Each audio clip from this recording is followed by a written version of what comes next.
Hello, welcome to Truth Sentinel, watching over the truth in the news. Today's date is the 11th of January 2015. Hope you're having a good start to the new year.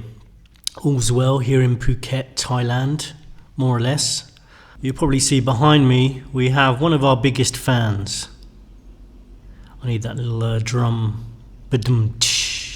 And today we have an epic episode for you. A bit like the Gilgamesh epic. I had a deluge of tweets about today's topic. That's another pun. We're talking about the flood of Noah. We're talking about evolution, Nephilim.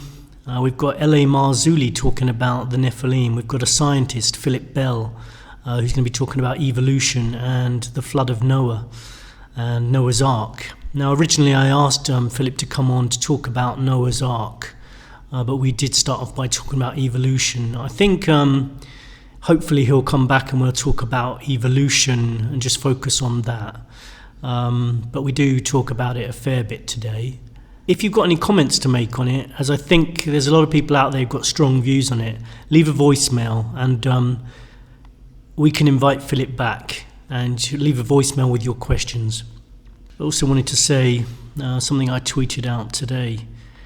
If you've made up your mind about the universe, the world, and all the events in the news, you think you know what it's about, you've got it all worked out, then I'm actually jealous because I haven't. I'm still looking and searching for the answers. Listen to episode 37. I hope you enjoy it. Thank you. So just to let you know, go to YouTube to find us. We've also got a Twitter site you can see there. And Facebook site, Scott Sentinel. There's our website, Truth Sentinel with Scott, and then type in Wix on Google. So type in Truth Sentinel with Scott, and you can see yourself on the globe there. Look, there I am in Phuket. You can make a message, record a message to go on the show. And we'd love to hear from you. Just a quick look at the news. I'm going to make it very quick today. So we've got the French terror attacks, obviously. People tweeting the cartoons again. In Thailand here, we've got the Yingluck Shinawatra, ex-Thai MP, people trying to impeach her at the moment. I was speaking to my taxi driver in Bangkok and he said there's a lot of people doing this Hunger Games salute, which you can see down here, and he said they've disappeared and never to be seen again. We've got the plane crashing, the AirAsia plane. I flew AirAsia last week. And my thing about this is, look at the debris, from this plane. They're finding bodies, They're finding debris. They're finding tail fins. What about MH370? How come nothing's been found? You've got to ask. These days, a plane can't crash in the sea with no debris. It's unlikely. There's Abu Hamza. He's just been jailed for life. That sort of ties in with the freedom of speech. Should he be allowed to say what he said when he was in London? He was a cleric who was sort of espousing people to go and take part in jihad, allegedly. And there's a Saudi blogger who's crossed a religious line and has been flogged for saying what he believed in. So freedom of speech is an issue in the news at the moment. There's an upside down tortoise. I made a video of a tortoise today. See if you can find it on our YouTube channel. That's your homework for this week if you fancy some. There's an article about the truth about free will. Must relate to the Bible. We're running out of time. It might relate to the Bible anyway. Maybe it doesn't. Will religion ever disappear? So that's definitely related to religion. Will it? I don't think so. What do you think? How to make diamonds from peanuts? That could be useful. Then I wouldn't have to ask her for donations. A quick look at this. Will religion ever disappear? Don't know if we're going to have time. I've set myself a time limit here. What does it say? It looks like they say probably not. It says it's a complicated question and no simple answer.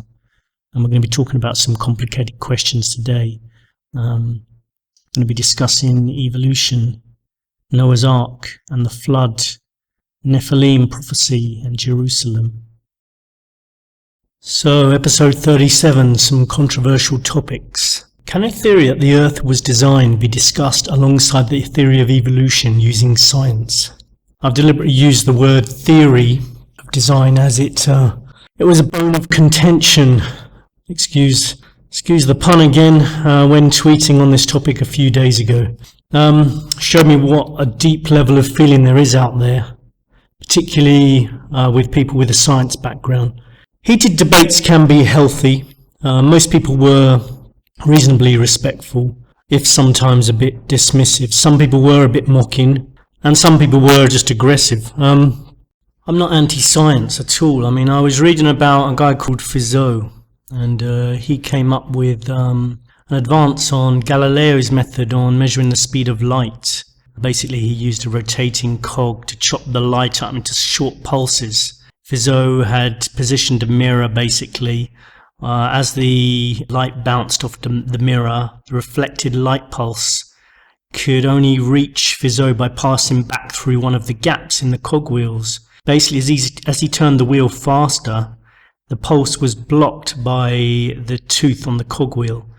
So knowing the rotational speed, this guy called Fizeau could calculate how long it took for light to travel 16 kilometers, and so how fast the light must have been traveling. And he estimated 315,000 kilometers a second, which is within about 5% of our recent measurements using lasers. So you've got to admire that kind of dedication and skill and ingenuity. I'm not anti-science at all. Some amazing things have happened in science. I sometimes question people's attitude. I think it was in 2011 when there was talk about the scientists basically who had come across particles which they thought were traveling faster than the speed of light, and this went against everything, against the theory of special relativity of Einstein's theories. This was at the Gran Sasso facility, I believe. Anyway, I remember just looking online and seeing some of the mocking attitude towards that. I mean, there were some people just being fairly just dismissive, which is fine, but there were some people mocking, and it was clear that they'd already decided this could never possibly happen. I think it's a shame, because I think that's what stopped scientific advancement in the past sometimes. You need to be open-minded. Some people are, some people I question whether they are. I just think we need to question, but not become completely insane, of course. Anyway, I just wanted to also check our voicemails, and we've got one. Let's quickly check it now. Hello, Scott. It's Clarke from Belfast. Just want to let you know I love the show, and I would love you to do a topic on the Holocaust, because the facts and the figures just don't add up with how many people were killed and the way they were killed. Keep up the good work. Thank you. So, thank you for that voicemail. Yes, we are going to cover the Holocaust at some point. I noted there that you questioned some of the figures, the amount of dead, maybe in the places like Auschwitz and the concentration camps. We'll definitely look into the figures. I would question the motivation, why you would question the figures, but definitely we'll look into it. Just that won't be the central part of the show, looking at the figures, and we'll be looking at the whole aspect of the Holocaust. Maybe even do it from near Krakow. Go to Krakow. I've been to Auschwitz actually and had a look, and if you do go there, you see the enormity of the scale of what went on there and the inhumanity of it all. So I'm more of a sympathizer to people who went through that, and yeah, sure, we'll look at the figures. You asked, so we'll do it.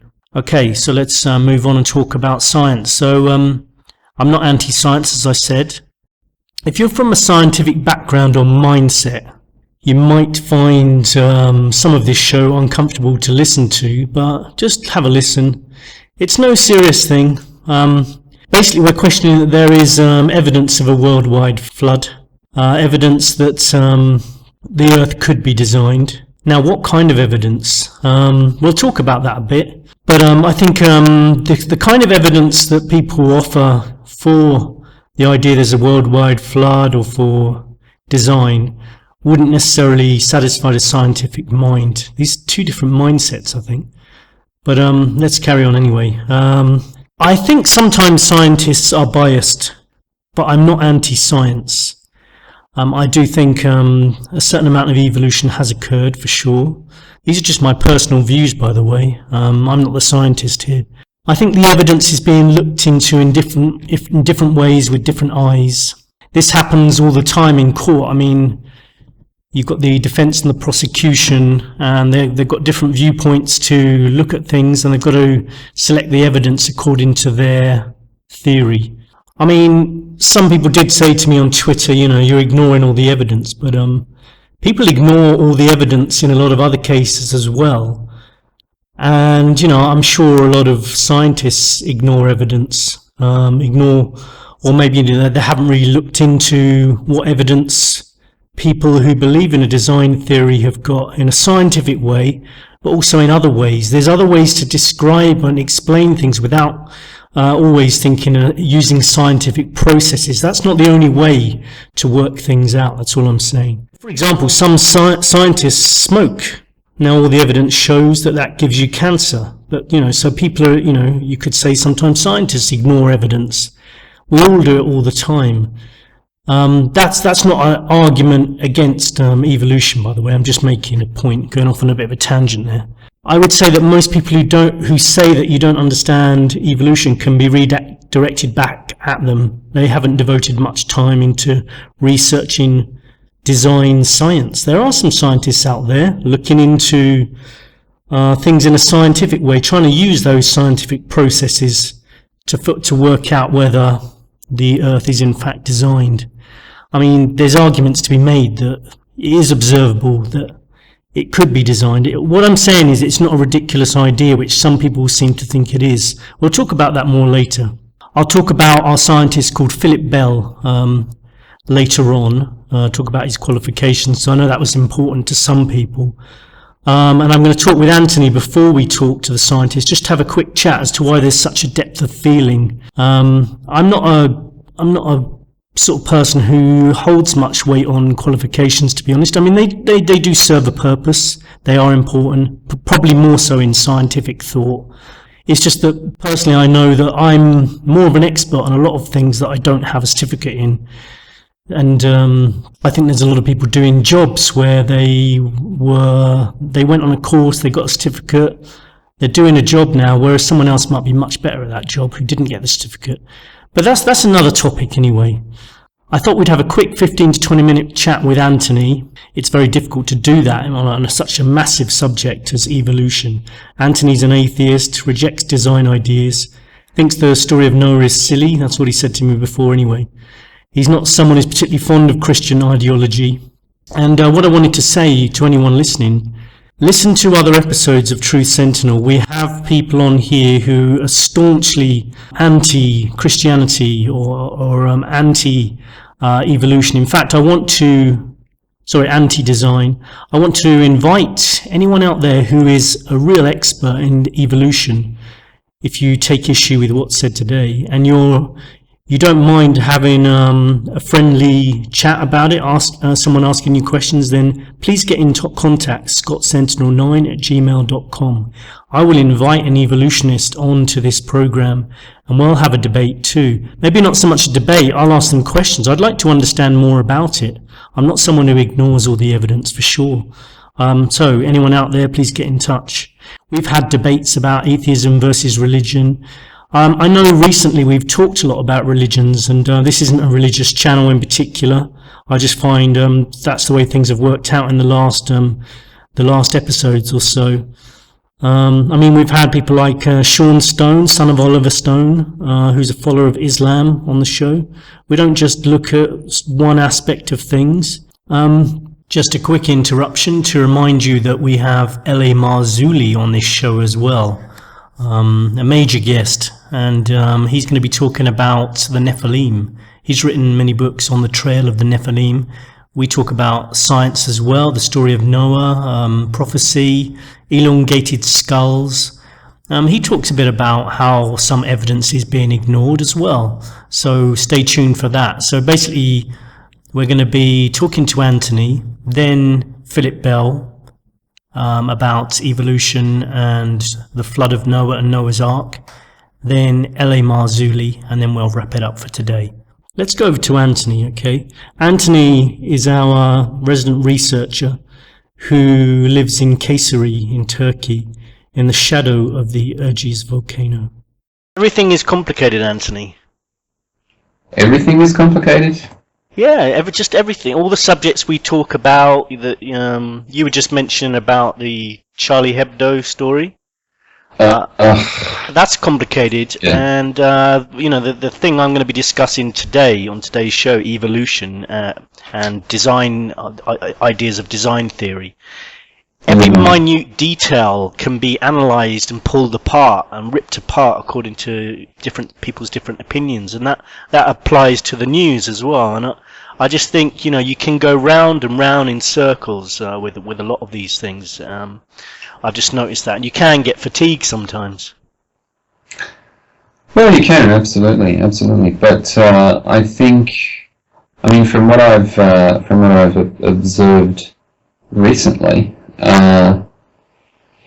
interestingly, these issues like Charlie Hebdo, you can have quite a logical and rational discussion with people about this.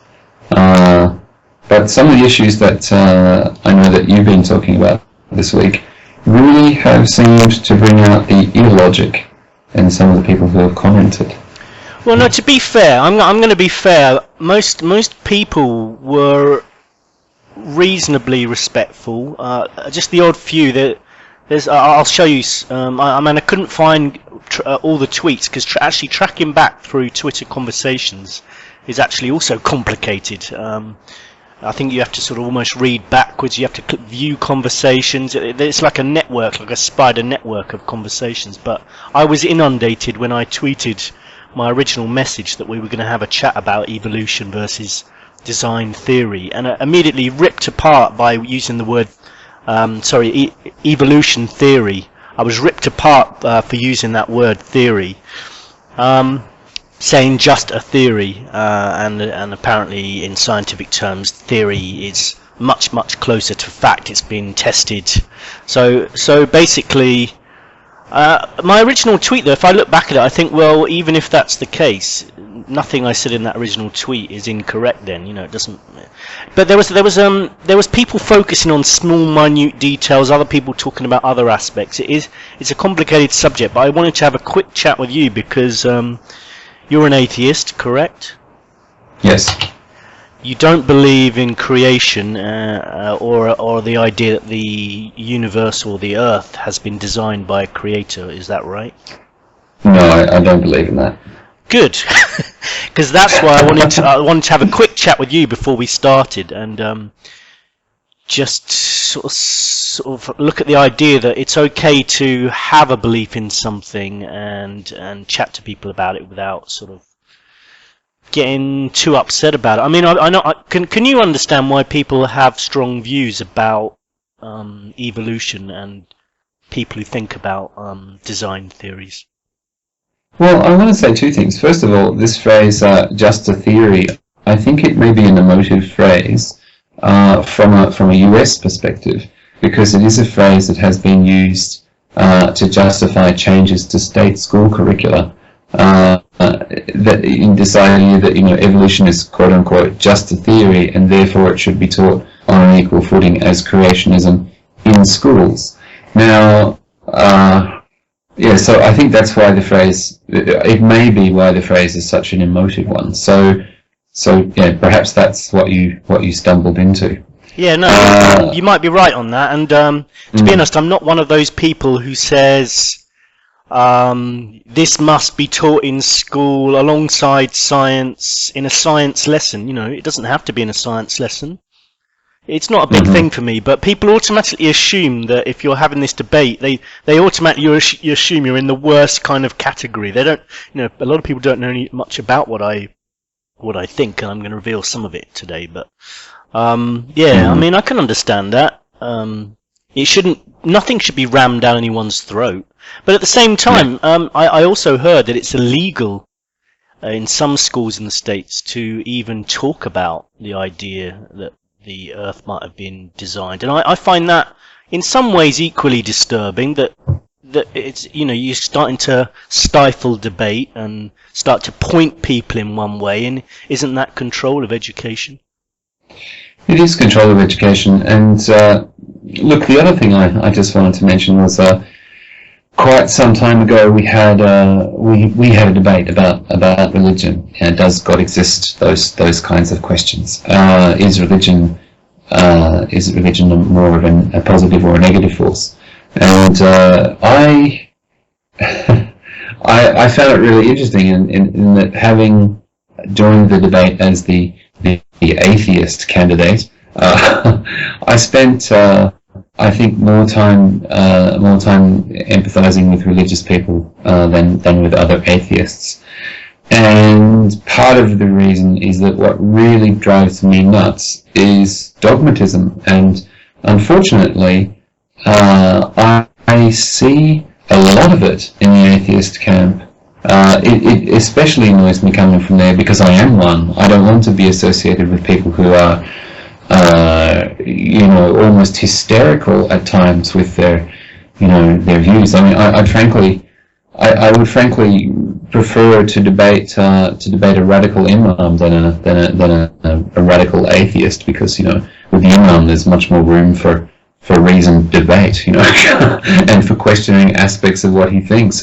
With some of these atheist people, you start to question, or I should say, more specifically, with some of these evolutionists, you innocently question any aspect of their let's say belief system. that'll make them hate me. Any aspect of the evolutionist viewpoint, and immediately you're attacked as if you've just said, Jesus was friends with the dinosaurs, and the Earth was created in 6 24-hour periods. It's crazy. I don't quite understand it, because perhaps, as I said, it may depend on where you're from. I mean, in Australia, where I went to school, just wasn't a really big issue. But I think in some other contexts it is. Let's have a quick look at some of the tweets. A lot of people, if you look to the top left of some of the tweets I've sent you, someone said, I tweeted to someone, why does the discussion on it threaten you? I'm not anti-science. I just see evidence of design. Because a lot of people were saying I'm anti-science, but I'm not.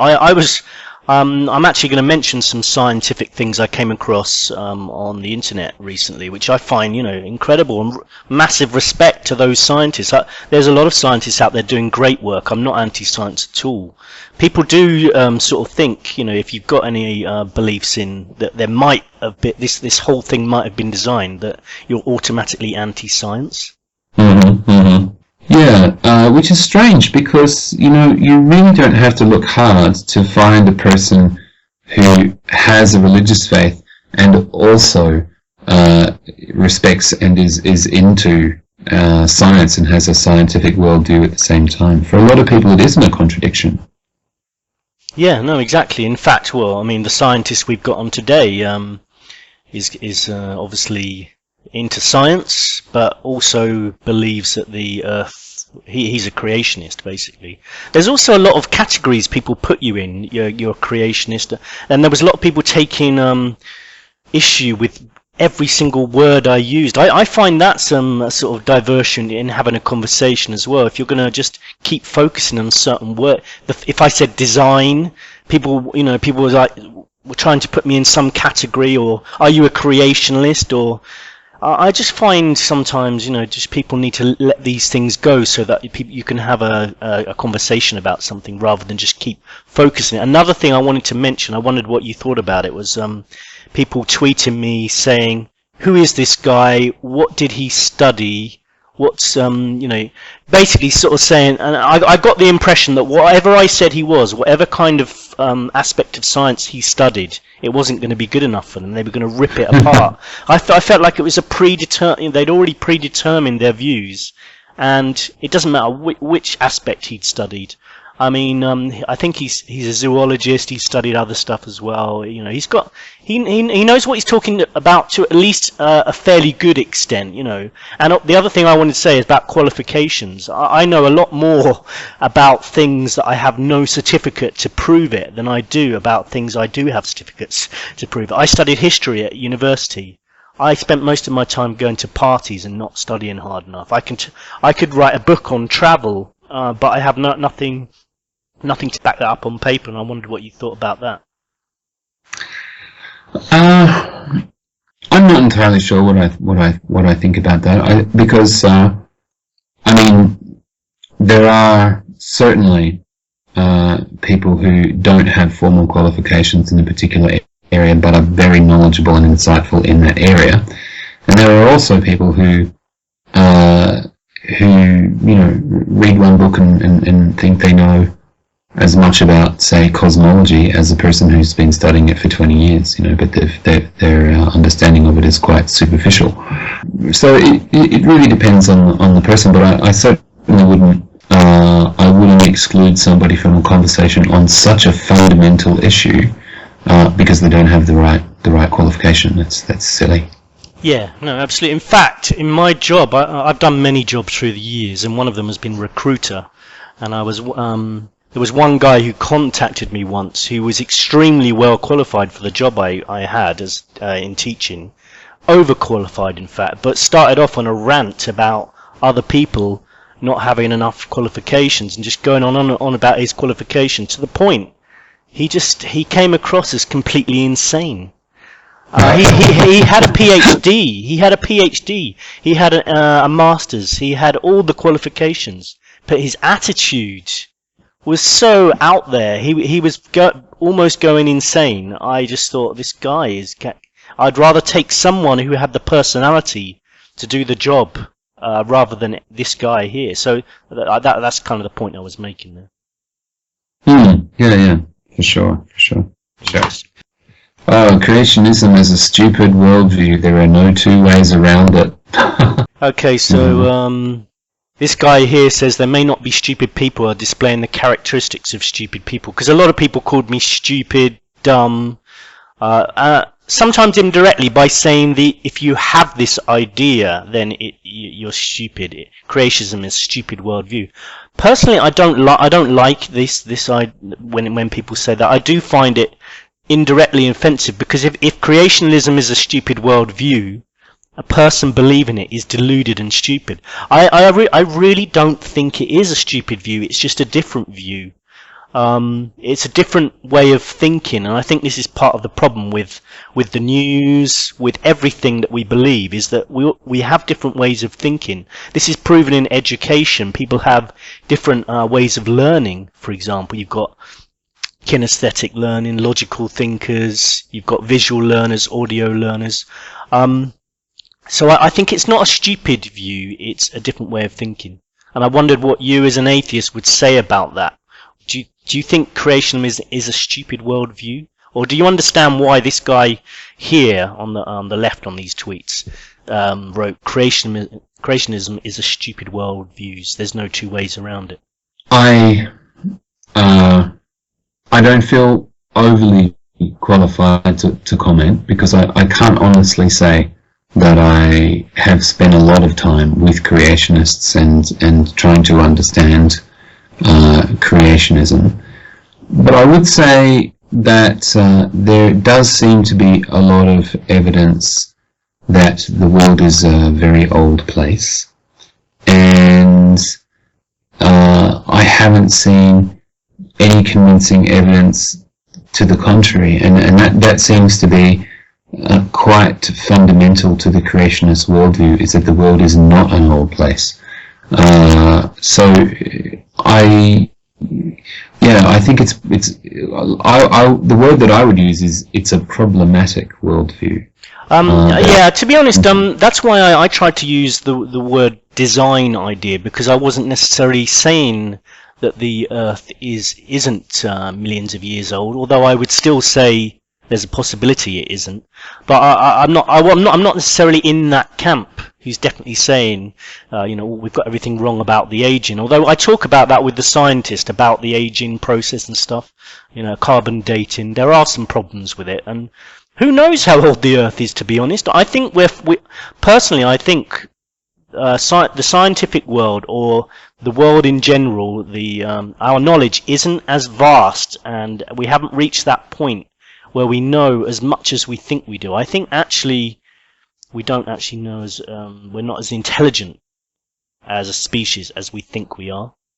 Yeah, well, I would heartily agree with that. I mean, I think that this is a very crude example, but if you've got a glacier and the glacier has moved 1 centimeter in the last year, and you know that because you've been measuring it for 20 years and it's moved, kind of the same distance each year, and then you look behind the glacier at the valley behind it, and the valley is 3 kilometers long and it fits the contours of the glacier, so the glacier has clearly formed the valley. Now, it's moved 20 centimeters in the last 20 years, and it's had to move a few kilometers across the valley. You can from that work out, okay, well, this glacier must have been moving for at least a certain number of years. So I'm sorry, I'm glad you brought that up, because I wanted to, that is a fundamental thing. And I just wanted to say that in terms of the age of the world, I think it's right. There are certain difficulties in measuring the age of the world, but at the same time, I would say there are definite clues and definite techniques that can help you. So I don't think it's all being done, on paper with somebody's, pet formulas. Yeah. I'm not stuck. I'm not hung up on the age of the world being an issue with whether someone there's a designer anyway. I tend to use that to be a bit more vague, because I'm not sure about everything. But I would also say, though, about the age of the world, if it is an issue in this debate, if someone took 1 meter to take 1 step, and they took 10 steps, and you measured how long it took to take each step, and you figured, well, it's taken this long, and then you'd seen that there was 1,000 steps, so you calculated how long they'd been there. You'd be making huge assumptions that those 10 steps that you monitored, the other steps had been taken at the same speed. What I'm saying is, nobody knows what's happened in the past. There could have been some kind of acceleration of events. For example, with carbon dating, I know people are going to completely rip me apart when I start talking about things I'm not entirely, clued up on. But with carbon dating, you count certain things, and as you just mentioned, and the more of them are, you can sort of work out how old something is. But what if those radioactive particles, or whatever they were, there was some events millions of years ago or thousands of years ago that accelerated something, so there was a far larger number all at once. But let's move on, because that's not actually a big problem for me, the age thing. I'm just talking more about that the universe displays signs of design, or the Earth does. But okay, let me just read this one. I imagine he would find it cumbersome to teach you science from scratch. This guy, I mean, there was a lot of that kind of undertone of I'm a bit of a, to use the word we used in our political correctness discussion, that I'm a bit of a retard for even discussing this. I just, phrases like monumentally stupid thing. I'll refer you to one later on. That, in fact, let's go to it now. If you click on the next picture I sent you. I see you don't know the meaning of the word theory when used in science, instead of as used by laymen. Yeah. Yeah, exactly. There was honestly, the obsession with this, my original use of the word theory. So here's one. There is no evolution design debate. One viewpoint values evidence, the other shuns. Yeah. Yeah. I mean, what do you think about that? I think that I think that's a person who has made their decision and is not going to look at the other side of the argument. But having said that, I probably wouldn't get along with that person. But I would probably have a view that is fairly close to his. Yeah, no, fair enough. I say I wouldn't get along with that person because I also have questions about the theory of evolution. And as I said before, you can talk to a creationist and ask them to explain to you what's going on in their theory, and you can say things like, but what about this and what about this, and the creationist. Well, I mean, maybe it's just a case of the specific people that you've met, but the creationists will say, oh well, yes, good question, and then give you an answer. Very, very often with evolutionists, you say, what about this, and then you start to get the condescending tweets and the kind of attitude that comes up, and again, I just don't understand it. I really don't. Okay. It could be that. Yeah. No, I was going to say I found the slightly offensive tweet. If you look at the second one that I sent you, are you mentally unwell? I just don't. I find that slightly offensive. Or I mean, it's still on the same vein. A lot of people were inferring that. It's like, of course, I'm not mentally unwell. Do you have to be mentally unwell to have an idea that's different to your own? It is just different ways of thinking, and I found that guy that's not the way to have a debate. I respected a lot of these other people. Even ones that had passionate views, I respected them more than that guy. That's just. What did you say to him to make him so upset? I think actually he was just referring in general to what I was saying. Okay. I don't think it was a specific thing. So you're going to have somebody on your program who's going to talk about intelligent design. Are you mentally unwell? No. I think just probably he was probably he may have been referring to a specific tweet. Sometimes with Twitter, when I had this debate, I was getting more tweets I've ever had in my life, hundreds and hundreds all at the same time. So, but I don't think someone is mentally unwell to have an idea that's different to someone else. I just think it's a different way of thinking. I understand why people believe in evolution. I understand why people believe the Earth is millions of years old, and I think there's definitely been a certain amount of evolution anyway. But it's still something that isn't a fact, and I'm using layman's terms here again. I just don't like getting hung up on the scientific terminology that was bugging some people down, and it's trying to. There were some people who spoke to me for about 6 hours about that, still stuck on the fact that I had said the word theory at the beginning. First of all, apologies a little bit for the sound quality. I know it's not terrible, but I'd like to try and get it sounding a lot better. I've got a feeling the sound card on my laptop is not good enough for this job. Hence why I really need to start upgrading equipment. Quick appeal there for any donations and help, etc. Okay, so let's introduce our scientist, Philip Bell. Credentials: creationist, zoologist, ex-cancer researcher and teacher. He does come from Creation Ministries International. Philip has a passion for talking on subjects such as evolution, and obviously is a Christian, so he comes from that point of view. Studied biology, geology, zoology, spent 9 years in cancer research, and spent time at the Postgraduate School of Medicine at Bath University. I'm just reading through information on him. Published research papers. He's a contributor to Creation magazine. So he's got Bachelor of Science in Zoology from the University of Wales. He's an elected member of the Institute of Biology and awarded Chartered Biologist status. Member of the School of Postgraduate Medicine, University of Bath. What else can I tell you? Extensive experience in cell culture techniques, new drug screening, routine light microscopy of all cancers, lymphomas and leukemias. That's another topic which we'll be discussing at some point. Co-developed a novel in vitro technology to aid in microcell culture and cytology.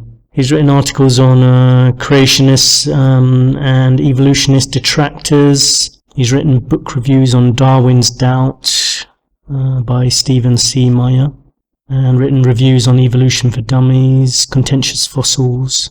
Okay, so he's studied his subject. Now, whether that's good enough for you, Whether that's good enough qualifications, that's up to you. But let's have a listen, and you can, if you've got any questions, leave a voicemail. The voicemail, I showed you how to get to that on the website. Just type in Truth Sentinel with Scott, W-I-X. Type that into Google and you'll come up with the website. We're also on YouTube. Just type in Truth Sentinel with Scott. There's Truth Sentinel channel and Truth Sentinel 1 channel. Okay, over to Philip Bell. So I'm pleased to welcome Philip Bell from Creation Ministries. Philip's a scientist and educator from the UK, where I'm from as well. From what I've read, he studied biology and geology at the University of Wales in Swansea.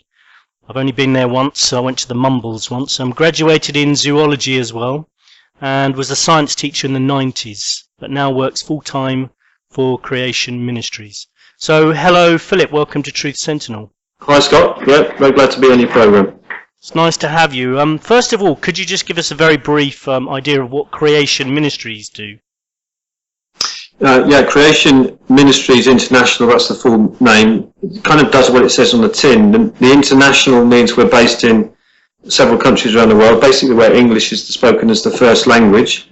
And then the ministry side is because we're clearly a Christian organisation. Anybody can work that out pretty quickly from pitching up onto our website, creation.com.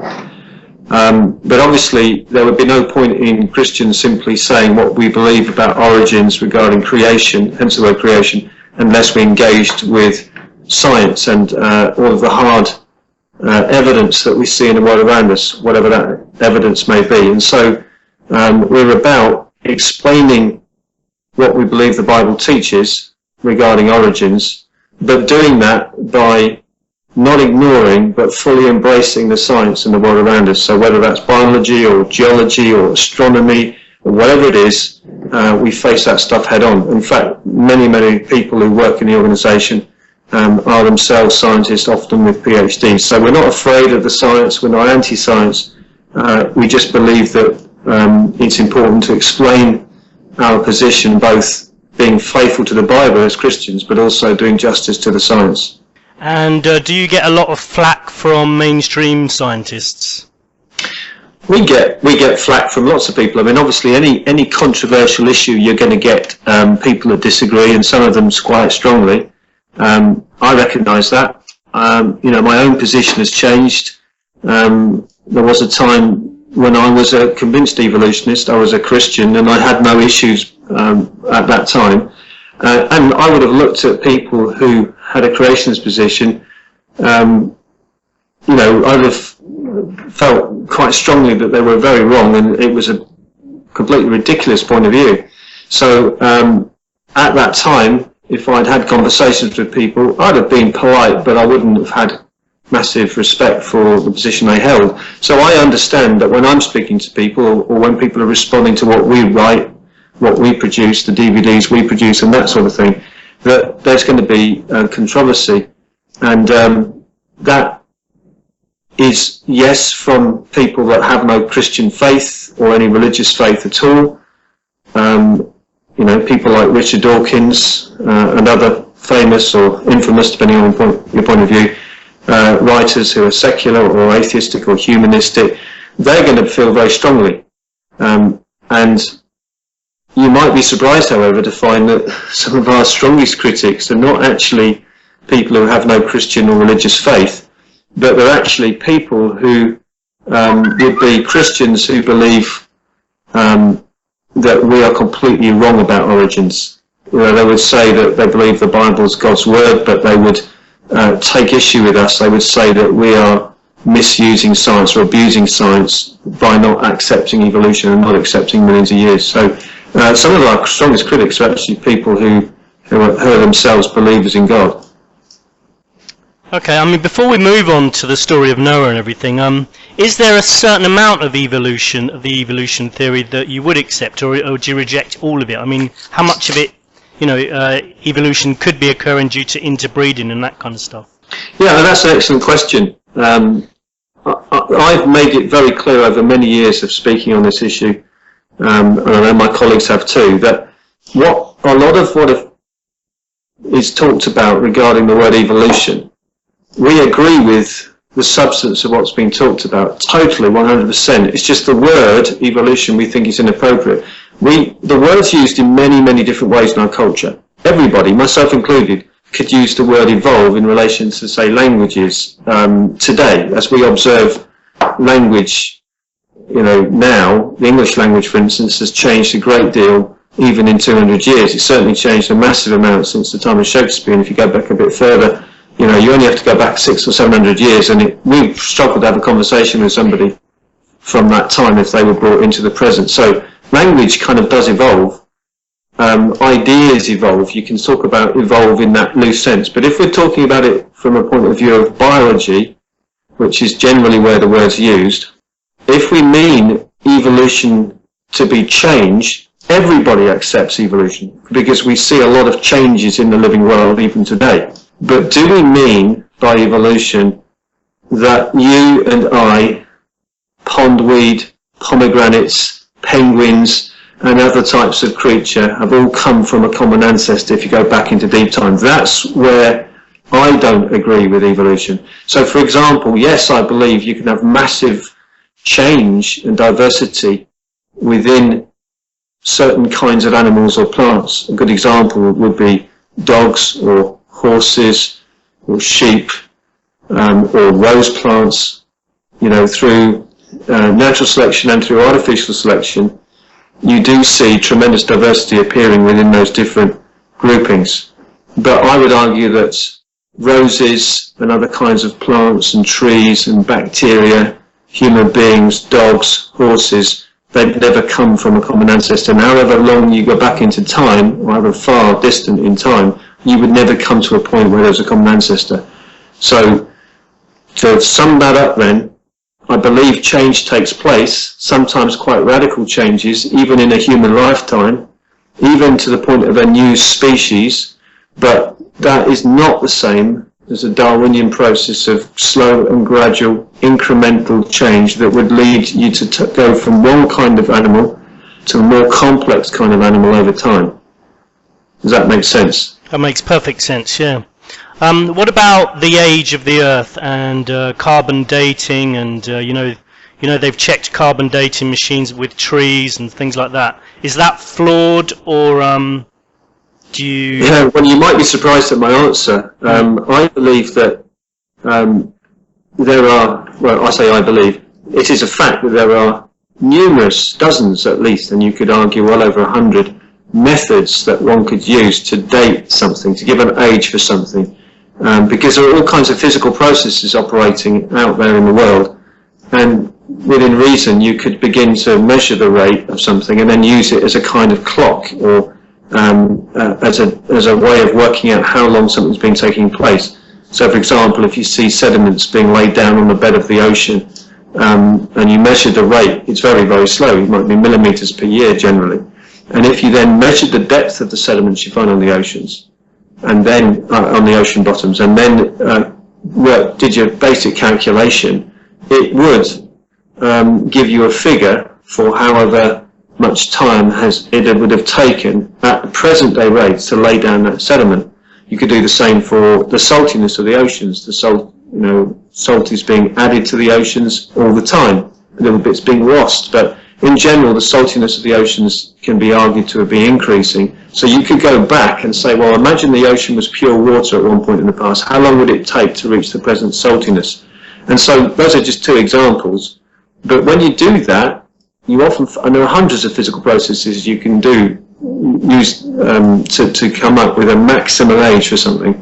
And you often find that the maximum ages are way too short for what is the conventional or the commonly believed and taught age for something. So in the case of sediments and salt, the examples I gave, yes, it might be in a few tens of millions of years, but the oceans in these cases are supposed to be up to 3,800 million years, 3.8 billion. So we would argue from that there's something wrong with the age estimates. That in itself is no way a proof of a short thousands of years time frame like I believe the Bible indicates.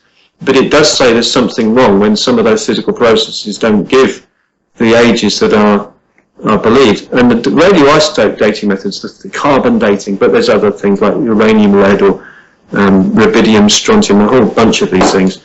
Yes, they're the ones that generally give them millions of years, except for carbon dating, which I'll come on to. But why do we select the radioactive dating methods that tend to give the ages in inverted commas of millions and billions, whilst ignoring many other dating methods which don't give the ages that we require?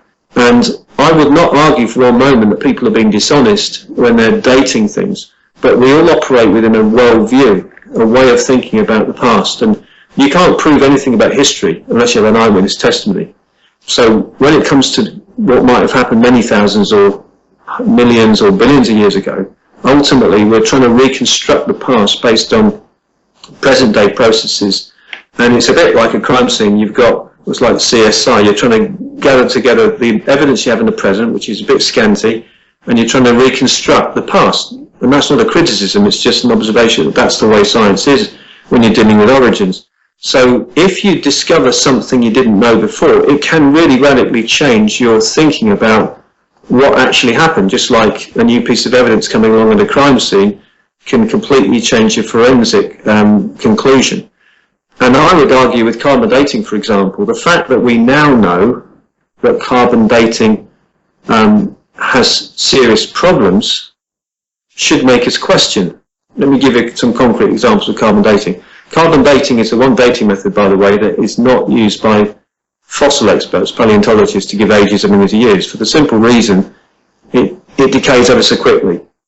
And we could talk about half-lives and things, but without getting technical, it's a fact of science. If you had a ball of carbon-14 the size of this Earth, then it decays away so rapidly that in much less than a million years you wouldn't have a single atom of carbon-14 left. Fact of science.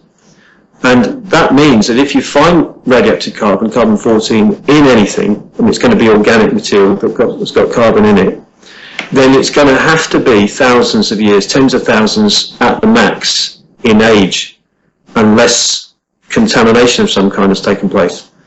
Now, coal of any age, geologically, when I say age, I'm using the word kind of in the inverted commas from my point of view, coal of any age in the geological column, in the hundreds of millions of years old perhaps, it always contains carbon-14 when you check it out. Now people would probably say, well, that must be contamination. But you can even find carbon-14 in diamonds. That's been discovered in the last 10 or so years. And the problem with that is that there's no way you can contaminate a diamond. It's the hardest substance known to man. This is something that might have been forged deep in the earth under great heat and pressure, and supposedly more than 1 billion years old, and yet you've got measurable amounts of carbon-14 in it, which would put an upper age of a few thousands of years on its age.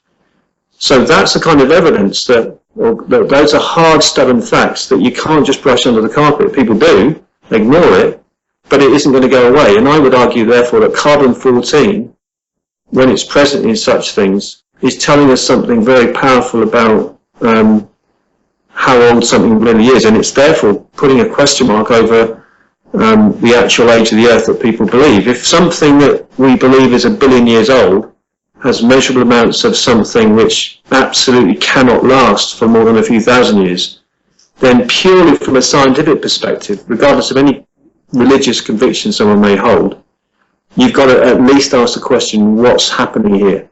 And I believe what's happening is we're wrong about the whole overarching framework. Can't prove it, because we can't prove anything about the past, but that would be my my thinking. That's only, I mean, scratching the surface of a huge topic. It's a good question, but I'd encourage anybody of your listeners who wants to find out more to look at our website, creation.com, and maybe type in a search like carbon-14 or what about dating, something like that.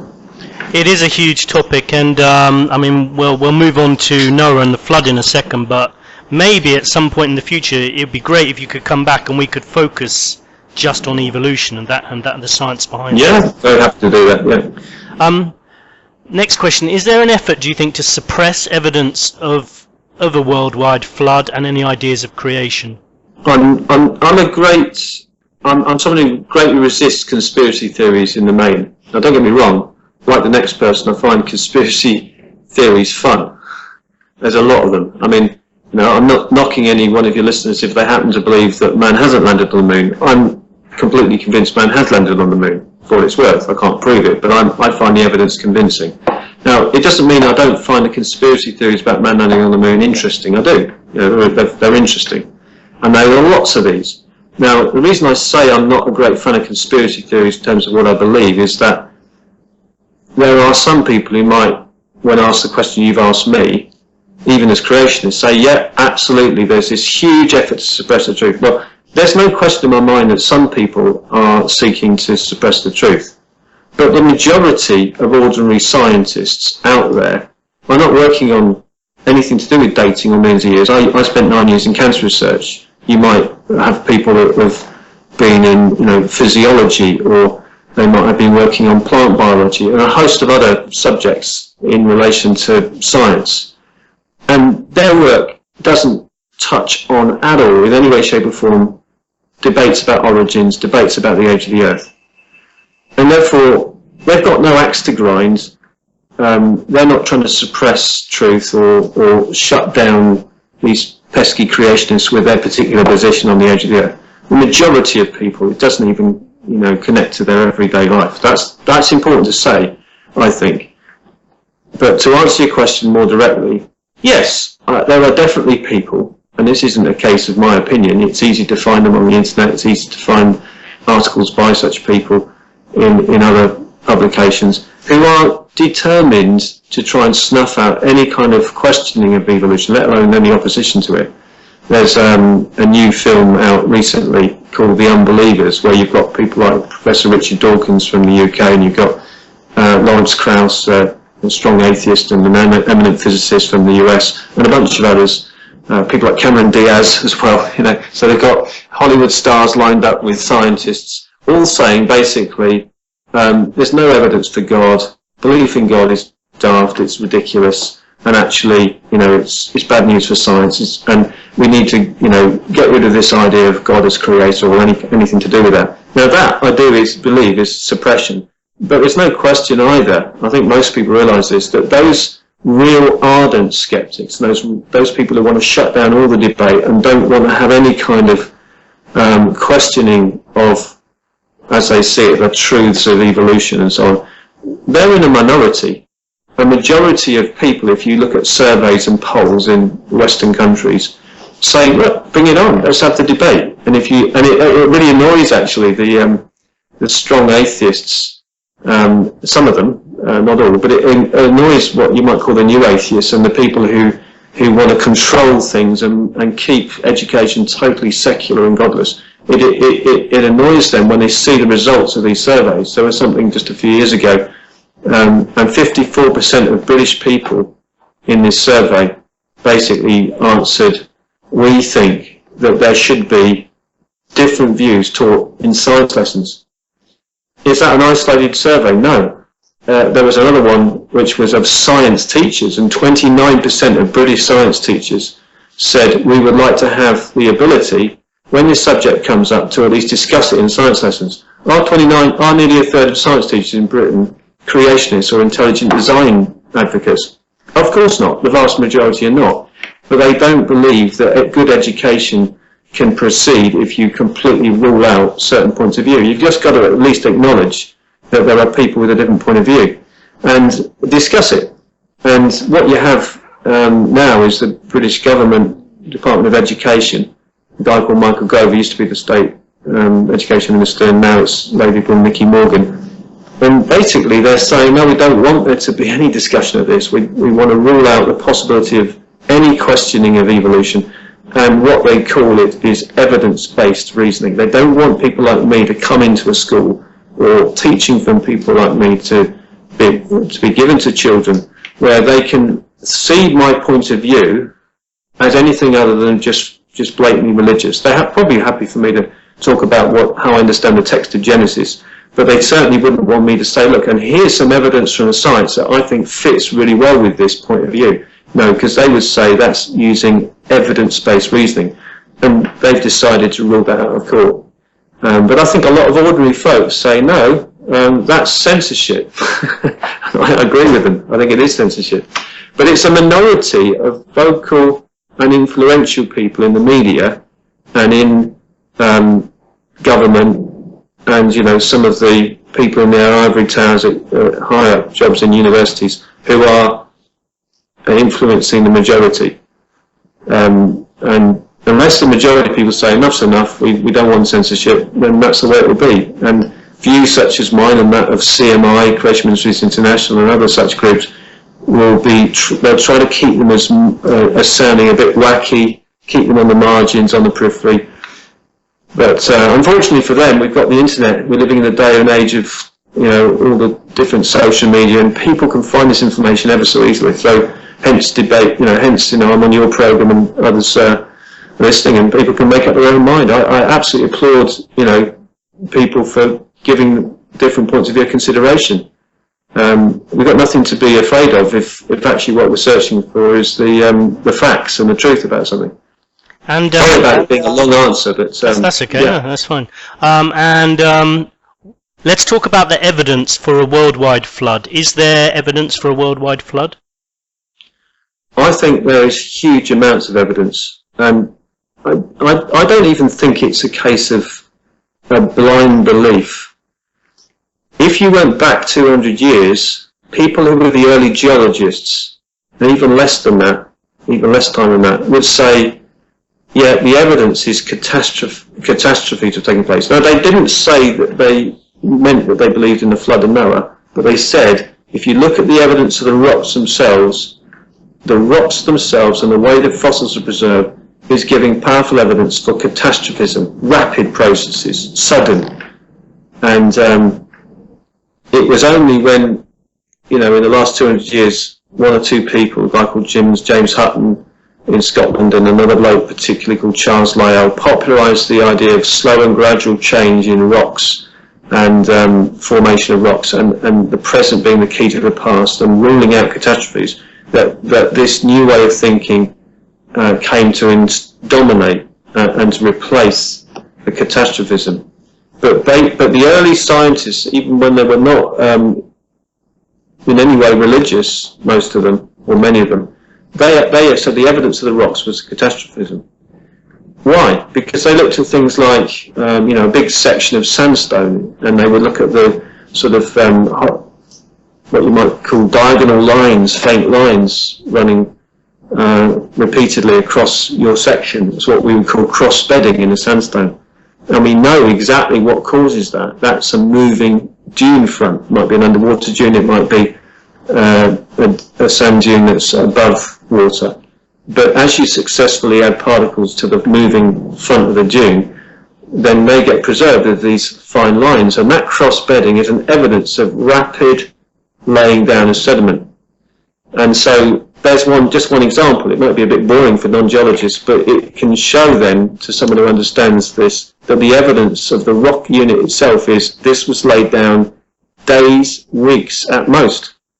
Another example might be, and you find this at Grand Canyon, a layer of rock where you've got footprints, and the footprints are all, you see some footprints moving along, and then you see a gap, and then 6 or 8 feet later the footprints begin again. And one of the best explanations for that is these were animals that were in shallow water crossing a region, and as every now and again they would be floating just for a short while, and then they would land again. And that's consistent with the fact you get a gap in the footprint. And not only that, a displacement, slight sideways displacement, so that the line that they continue on when you start seeing the footprints again is kind of displaced to the left or the right. And that's a wonderful explanation for what you're seeing. So that suggests again that that was a quick event, and then you need to preserve those footprints to lay down another sediment layer on top pretty quickly, because everybody knows that footprints are very ephemeral features. They disappear pretty quickly. They'll get obliterated with the next tide. Same is true of raindrop prints or fossil, dung. You can even have fish poo, basically, to put it bluntly, and that's preserved. in the Green River Formation in the US, there's a lot of examples of incredibly delicate things which are observed. So this tells you that the stuff must have been buried quickly. And there's a lot of geologists who will admit that that's the case, even as people who believe in millions of years. Increasingly, they have to accept where the evidence is leading. Now, what do people do then when they look at a big section like at Grand Canyon, but anywhere else around the world, where the internal evidence of each rock layer suggests rapid processes? And that is certainly the way a number of geologists see it now. I mean, they wouldn't be in any way creationists. They wouldn't really believe in the Bible, or, they'd be quite anti-creation, some of them. Well, they would be called neo-catastrophists. So that means that they think the world's still millions of years old. They believe evolution's taking place. But when they're looking at their rocks, they recognise each rock layer was laid down pretty quickly, in hours, days, weeks, or months. And that the time that they still believe took place was passing between the layers when no sediment was being laid down.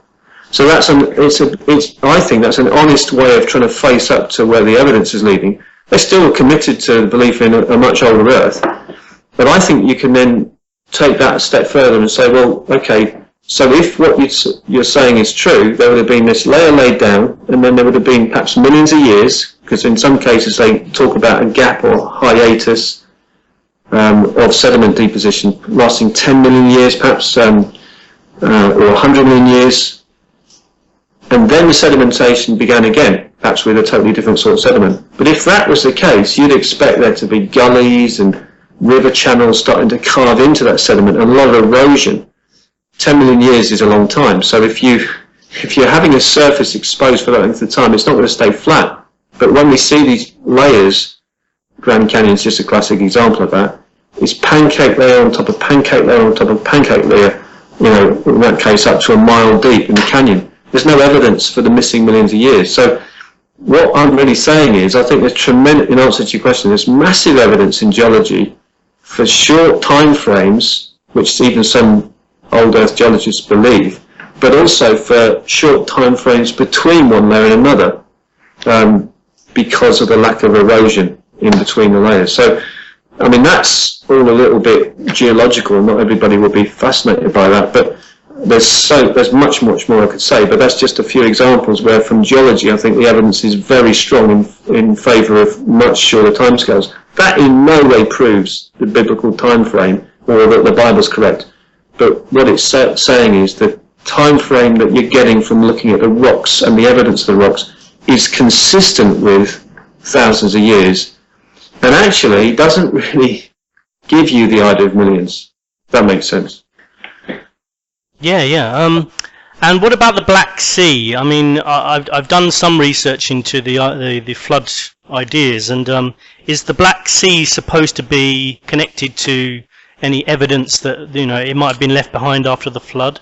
Yeah, you can find stuff on that on our website, and over the years I've read quite a bit on that, on what they sometimes call the Black Sea flood. I don't think if there was a flood there, that was Noah's flood, for several reasons. One, I think any flood that was local isn't going to be the flood of Noah, because the flood of Noah, that's the film Noah. I mean, there's lots of things in the film Noah, but with starring Russell Crowe, which are completely departing from what you'd read in the Bible. But it was a very big boat.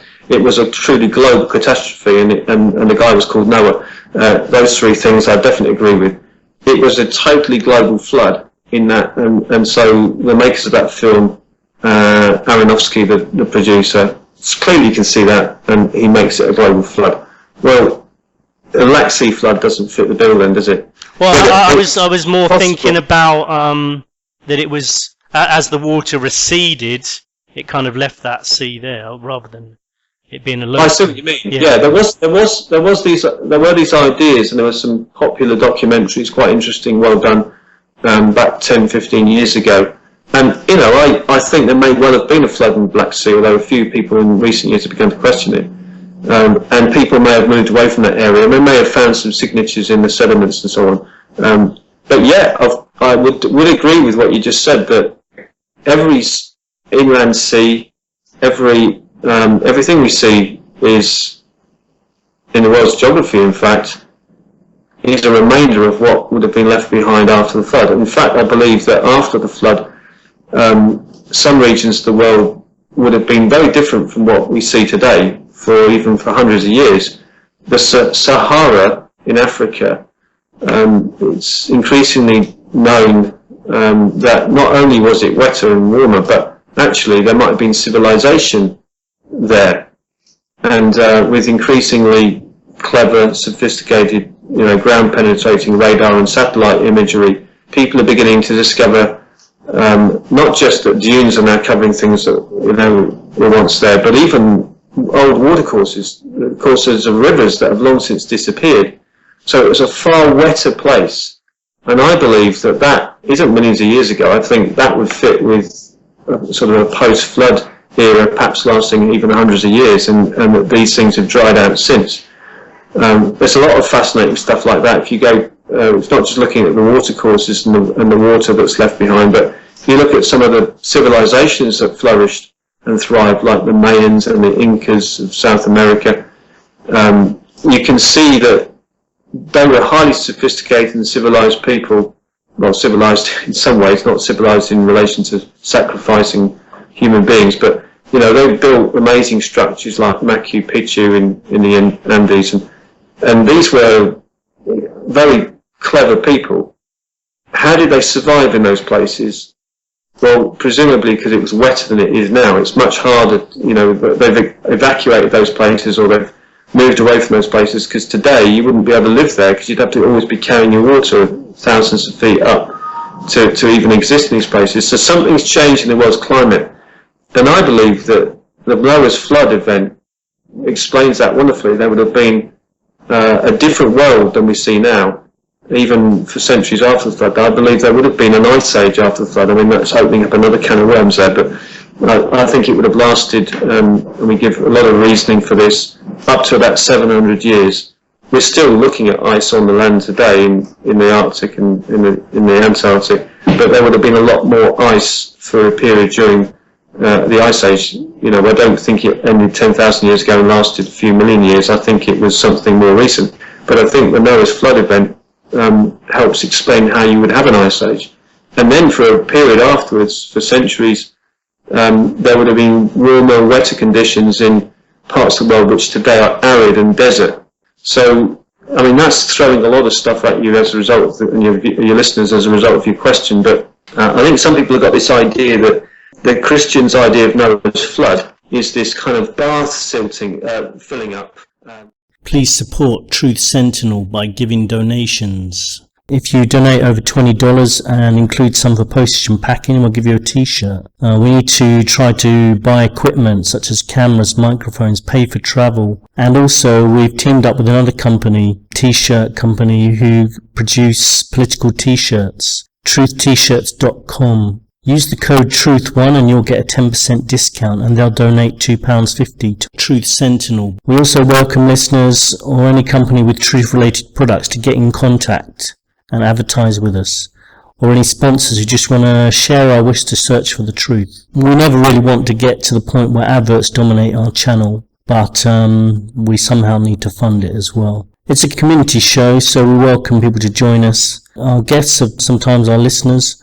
Find us, Truth Sentinel with Scott, on YouTube. We thank you for your support and help. It's difficult when you're looking at the flood to really conceive of how a global flood would look and the extent to which it would affect the world's landscape and rocks. Something on that scale is very, very hard to reconstruct even in our imagination. But the Bible, I think, describes something that was truly global and would have involved massive reshaping of the Earth's geography, and basically most of the sedimentary layers of rock would have been produced as a result of the flood directly. So we're not talking about a little signature in the rock of a little layer of dirt, perhaps a metre thick, all over the world. We're talking about the whole world's geology being the result of the Earth's flood, the vast majority of it anyway. Okay, let's move on to the Noah story. I mean, I've always had an interest in the story of Noah. I mean, when I was younger, I actually wanted to set out and find out if this was all true. So I I went over to Turkey and climbed Mount Ararat in Turkey, looking for the Ark, because the top of that mountain is actually always covered in ice, and some people believe that there is a formation under the actual ice there. What do you think about that? Do you think there's any evidence that there could be the remains of an Ark at all anywhere in the world?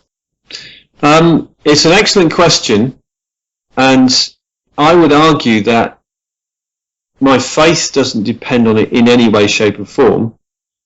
I can see pros and cons of there still being an Ark there. Yes, I believe there was a flood. Yes, I believe there was an actual Ark of the dimensions the Bible gives, which would be about 150 metres long, roughly, and about 15 metres high. A massive vessel. Now, if this landed on a mountain in the region of Ararat, and the Bible says the mountains of Ararat, so it doesn't specify an actual mountain, it may or may not be the Mount Ararat. But if the Ark landed there, you could argue that something that big, there still ought to be some evidence of it there, even with the ravages of thousands of years of weather and, possibly glaciation. There's glaciers up there, as you all know. So you could argue that in spite of the hazards to preserving something in good shape, that there should be some wood, there should be some structures up there. And certainly in the last century and a bit, there have been some fascinating accounts, eyewitness accounts, and what do people make of them? Well, to cut to the chase, I think probably the most useful book I've read on this in recent years is a very new one, which you can get on the web. You can get it from creation.com, from our web store, but there may be other places you can get it.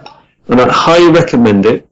It's called Flood Fossils, and by a guy called Vance Nelson, V-A-N-C-E, Nelson. It's a highly colourful book. It's got a whole section on the Ark itself and how that Ark has been depicted through the ages, and also about these Ark sightings. And he's got a superb graphics person to reconstruct pictures, almost like photographic looking pictures, but from the various drawings that people gave from these expeditions, the stuff that you'll have seen yourself. I would highly recommend that book. It's a beautifully produced book. It's a bit kind of like a coffee table book, but plenty to read, very interesting. And the short answer to your question is, I'm actually open to there being an Ark, or the remains of an Ark, probably broken up by now, somewhere up on one of the mountains in the region of Ararat. However, there is another way of thinking about this, which is, if there was such a vessel, and you came and you were on board that vessel, and you landed with your family after this year-long flood into a world that's basically virgin, it's been destroyed, there aren't going to be any mature trees growing, then you might think, oh, here's a ready supply of timber, let's dismantle some of it and use it. Let's use it for firewood, let's use it to build, let's carry it down from this mountain where we just landed, and let's use it to build animal pens, let's use it to build houses and all the rest of it. So, that's that's perhaps quite a persuasive argument in favour of the Ark not being completely intact, at least, because people would have dismantled it. To argue against that, well, people would have perhaps found it hard to be going up and down a mountain to collect wood, when what they would have done more readily is use some of the floating logs and the stuff. There'll be many trees, surely, and logs and things that you could have just taken and used and cut up. So you can look at it in two different ways. I'm certainly open to there being an Ark. I have read, and we have dealt with on our website, many sightings, and most recently one found by a group in Hong Kong. And I have to say there's been a degree of fraud involved in some of these so-called sightings, and that's a bit of a shame. But it doesn't mean that there's not some truth behind it all in terms of the sightings. And so I think it's quite fascinating to think of the Ark, or remains of a genuine ark that no one can dispute being found in the future. It's interesting for me to think about it in terms of how it would affect people. What would they do? I don't think it would make a massive impact on most people's lives, because a boat with perhaps the dimensions of the ark, as the Bible records, was found in the Middle East, I don't think it's going to change people's lives, because people ultimately have a whole host of reasons for believing what they believe about life and the universe and everything. And they might find it interesting, but I don't think it's going to result in atheists, getting on their knees and turning to God in large numbers or anything like that. But I think it would be a faith-building discovery for a lot of people who already believe in Christianity, and it would make some open-minded skeptics perhaps think again. I don't personally think we've got hard physical evidence of the ark at the moment. We've got sightings, and as I say, that book, Flood Fossils, Untold Secrets of Planet Earth by Vance Nelson, I highly recommend. But I don't think we've got hard physical evidence. Okay, yeah, and, I did quite a lot of research on that myself, and there was a sighting by a guy. Decades, in most cases, a few hundred years. Talking of separation, presumably these animals would have had to been separated on the ark. I mean, because you can't have tigers and lions alongside humans and birds. What we're saying, Scott, is that perhaps just two basic cats, two basic dogs, two of the horses, two of the elephants. I don't think Noah had on board Indian elephants, African elephants, and Nepalese type of elephants, and the mastodons and stegomastodons and different sorts of mammoths. I think he had just two elephants, and that seriously reduces the numbers that are required. It's not, just to finish off that part of the question, it's not millions of species, it's thousands of kinds, or you might call that a family. So there's eminently enough room to explain how did all the animals get on board the ark. We're probably talking 8,000 kinds, including an allowance for some of the creatures that have become extinct that you don't see alive today. And they would have been, I think, pens and rooms on the ark. The Bible's description actually indicates that there would have been rooms. I don't know the Hebrew word offhand, but it's an indication that there would have been a division of the 3 decks into rooms of a kind that would have obviously accommodated the creatures. How did that take place so that potentially difficult to contain creatures or dangerous creatures were not eating and chomping on and stomping on other animals? We don't know the details. But what we can do is look at, is that feasible? We can look at how do animals get looked after today? How do animals get kept today? How are they penned?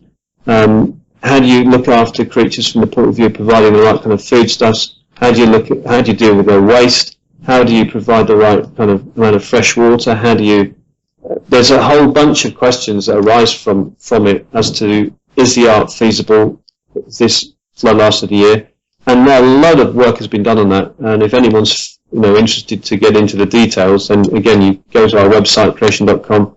and you can find some very interesting articles. There's even a book called Noahs Ark, a feasibility study by a guy called John Woodmarappy, if you really want to get into it in detail. But mathematicians have worked on it and sort of said that it is feasible to have that amount of animals in that particular shaped boat. And that was an interesting. The food as well. You read in the last year? No, I mean before I went on my trip many years ago, I read that was mathematically possible to fit that certain amount of species in, but I must admit I didn't go into the food side of things, because I would imagine you'd have to take in a whole lot of food. Well, you get the reason I mention that is obviously, and I understand that, there's a certain natural skepticism to the idea of a worldwide flood, and also the idea of an ark and how it could have happened. But what I was throwing that in because, for those that are intrigued, but, the temptation is just to write it off as just cobblers and, it can possibly have happened, then I would say if a person's open-minded, they'll be interested to look into some of the things that have been argued about and not just dismiss it out of hand, but actually go and dig in further. But I do believe in to round this off, that there's plenty of evidence from looking at the natural world today that the ark was big enough to house the different kinds, not all the millions of species, as I've said. And, the other question that I probably ought to deal with, because people always ask it, how did the really massive animals fit on board? People usually mention dinosaurs, but there were some really big mammals as well, like the giant ground sloth and Bellucci theorem and megatheorem. There was some massive megafauna of mammals, not just dinosaurs. Well, they all started out small. They all were young ones, and so Noah was not obliged to take on the biggest, enormous adult animals. He was able to take on the young ones. And when you put all of this reasoning together, the ark was big enough. It was feasible. Ultimately, it's still a step of faith to say I believe it happened, of course. But it's not, for me, an unreasonable faith, because I'm not believing in something that is utterly impossible. I'm believing in something that I think is reasonable when you look at the facts. One final question before we wrap up. A lot of people say this is just the Gilgamesh epic, just retold. It's it's just a story, and possibly there was a flood, but this is the story of Gilgamesh. Are they related? I believe they're related in the sense that every legend, and there are well over 100 of them, from disparate tribes, people groups around the world, many of these legends coming from a time well before any Christian missionaries reached these nations. So this isn't a case of copycat stuff. These originate with these tribes and these people groups. Every one of those has too much in common with all the others for them to not be connected. The kind of thing I'm talking about is the building of a boat of some kind, the saving of some favoured family,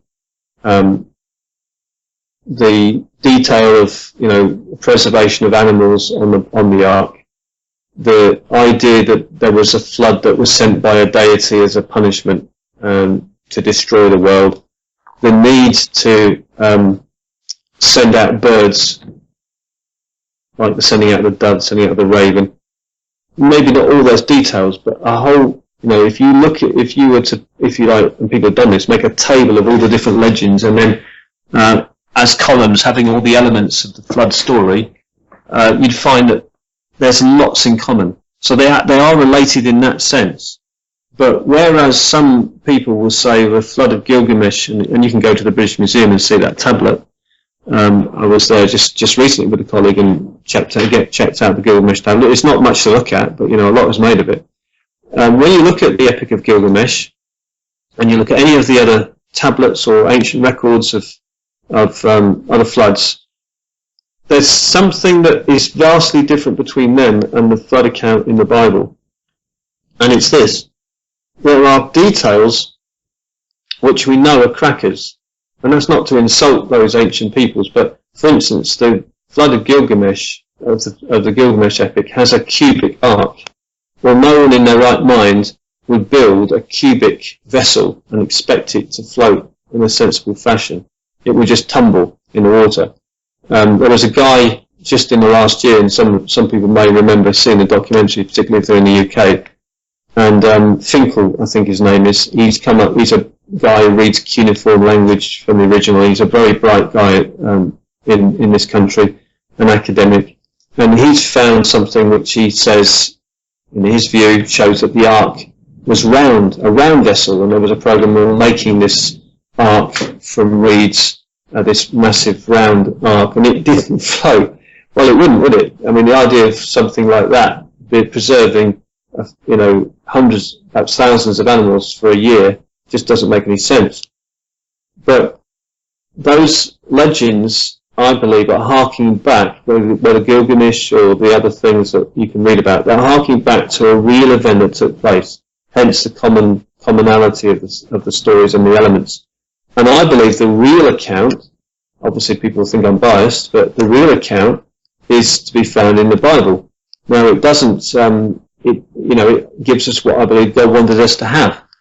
It tells us, with no holds barred approach, that this was sent by God, this flood, as a punishment for human wickedness.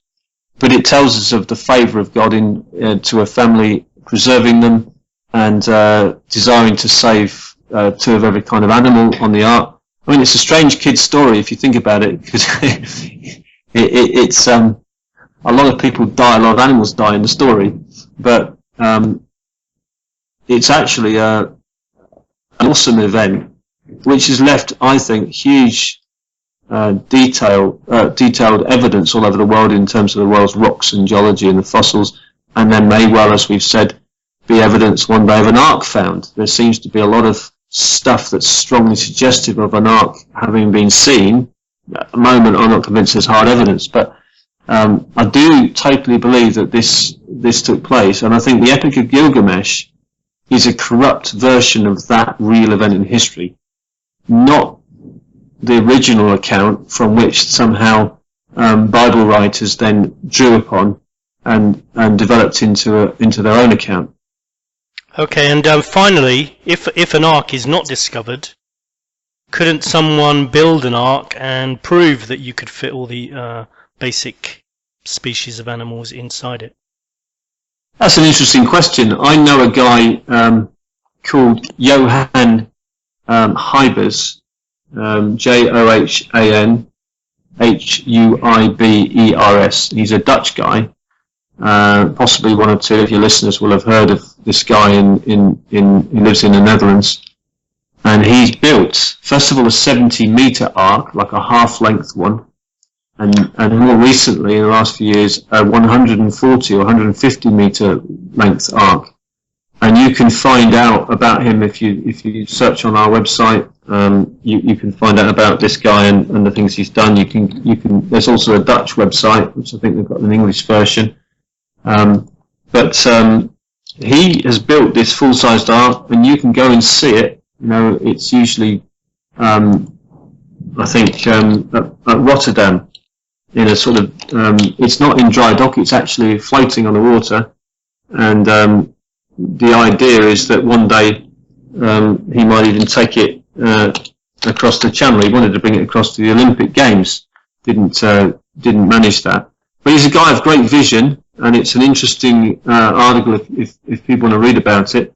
But yeah, he's built this full-sized ark, and in a sense is a floating replica of the of what I believe the real ark was like. I mean, no way can we say that his design is the same. I don't personally think his design is correct in terms of the shape of it, but I do think the dimensions are an eye-opener to people. If you see an ark that size, 150 meter long, it's a big boat, and you can walk around it, and it's free entrance, I think, if I remember correctly. If you look at that, the question, how did the animals fit, kind of goes away immediately, because you're face to face with a very, very big vessel. I'm definitely I'm going to definitely go and visit that. You say it's in Rotterdam, yeah? I think it was in Rotterdam when I saw it. Let me see if I can remember the website, and I might just be able to find it for you just as we're speaking. Sure. www.ark, and still continuing this word, Van Noach. So ARKVANNOACH.com. And it's Dutch, but if you go to it, there is actually a page. You can translate it, you can view it as an English page. And I recommend having a look around that. And if people are interested, they can go and look at it. As I say, I don't believe he's got the shape right. I'm not convinced of that. He's gone for the more traditional looking ark, which is like a box on a boat. But the size of it is massive, and if anyone interested in this, then they would probably find it very interesting to walk around a boat of that size. Brilliant. Well, look, thanks ever so much for coming and talk to us. I mean, there's so many questions we could ask, but people can go and have a look at your website as well. Can you give us some details of that, where people can go and find out more? Sure. Creation.com. So easy to remember, easy to find. You'll find on that website that it's a massive online library, really, of information. We've got articles stretching back 35 years, and all the past issues of Creation magazine, which has been going for that length of time, are on there. We've got a journal which is far more in depth. We go into this stuff in detail. And by the way, a lot of people publish in our periodicals who are, scientists, archaeologists, people in their fields, as at universities around the world. This isn't a bunch of amateurs. This is people who, from all walks of life, are have in common that they believe the Bible's history is real, and from whatever perspective they're arguing, whether it's astronomy or physics or geography or whatever, they're writing for the website. And so you've got material, I think it's in up to 30 languages, not the full content of the website, and you've got articles, at least 8,000 articles in English, everything from a sort of page or two right up to the in-depth, sort of journal level article for those who are really into that. There's also a lot of stuff on our media portal. You can find us on YouTube under Creation Clips, that's our channel, but you can find a lot of good stuff also if you go to the multimedia section of creation.com, and you'll find we've got something called Creation Magazine Live, we've got DVD previews, we've got a thing called Genesis Unleashed, a lot of excellent stuff, hundreds and hundreds of videos people can watch, and that's all free. And then in addition, we've got, for anybody, wherever you are in the world, who's interested in hearing someone speak on this issue, we have a lot of speakers around the world who give illustrated presentations with PowerPoint, sometimes with accompanying video, and there's usually an opportunity to ask questions afterwards. And you can find our events calendar on the web. So whatever country a person's in, it will normally flag up the events in their area. If they go to events, they can see a whole list of places where we're going to be in the coming year. So lots of material, lots of good stuff. There's even an opportunity when you comment on the web articles or you send in a question, people will always get a response or get answers to their questions. And of course, what we've discussed about the base gut will have raised masses of other questions in people's minds. It always does. We know we don't profess to know all the answers to everything, but there are a lot more answers out there than many people realise. Yeah, there's thousands of questions, especially when it comes to evolution as well. So maybe at some point in the future, it'd be great if you could come back and we'll talk about that. But thanks very much for taking the time to come and speak to us today. Really do appreciate it. Pleasure to do that. Thanks very much for the opportunity. Yeah, have a good day. Bye. Yeah, bye-bye. I'm very happy to be able to speak to our next guest, and I thank Seth Davis for helping set this one up. L.A. Marzulli, friend of Brian Forster and Sheila Zielinski. He's an author, lecturer and filmmaker. He's written about 8 books, including the Nephilim trilogy, which made him on the CBA bestsellers list. So the series On the Trail of the Nephilim, books with evidence of the remains of Nephilim, the giants mentioned in the Bible. He's working on different volumes, and he's teamed up with film producer Richard Shaw to create the Watchers series as well. There's now more than 7, I believe, installments in the series, at least 7 anyway. So LA obviously believes in the supernatural, which flies against science. He's lectured on the subject of UFOs and the Nephilim and ancient prophetic texts. He's been to various sites such as Peru, filming ancient artifacts and megalithic structures at various locations. We talk a bit about Jerusalem in our chat, but let's go straight over to it now. Great to welcome L.A. Marzulli. So, hello L.A., welcome to Truth Sentinel. We're very glad to have you with us today. My pleasure, Scott. Thanks for having me here. I mean, there's no way we can cover all the aspects of your work. I've been listening to some of your podcasts, and there's such a lot. But I thought today we could just do a bit of an introduction to some of your work and maybe relate it to my recent travels to Jerusalem and Egypt, and anything else, of course, the Nephilim, anything else that crops up, and just have a chat basically.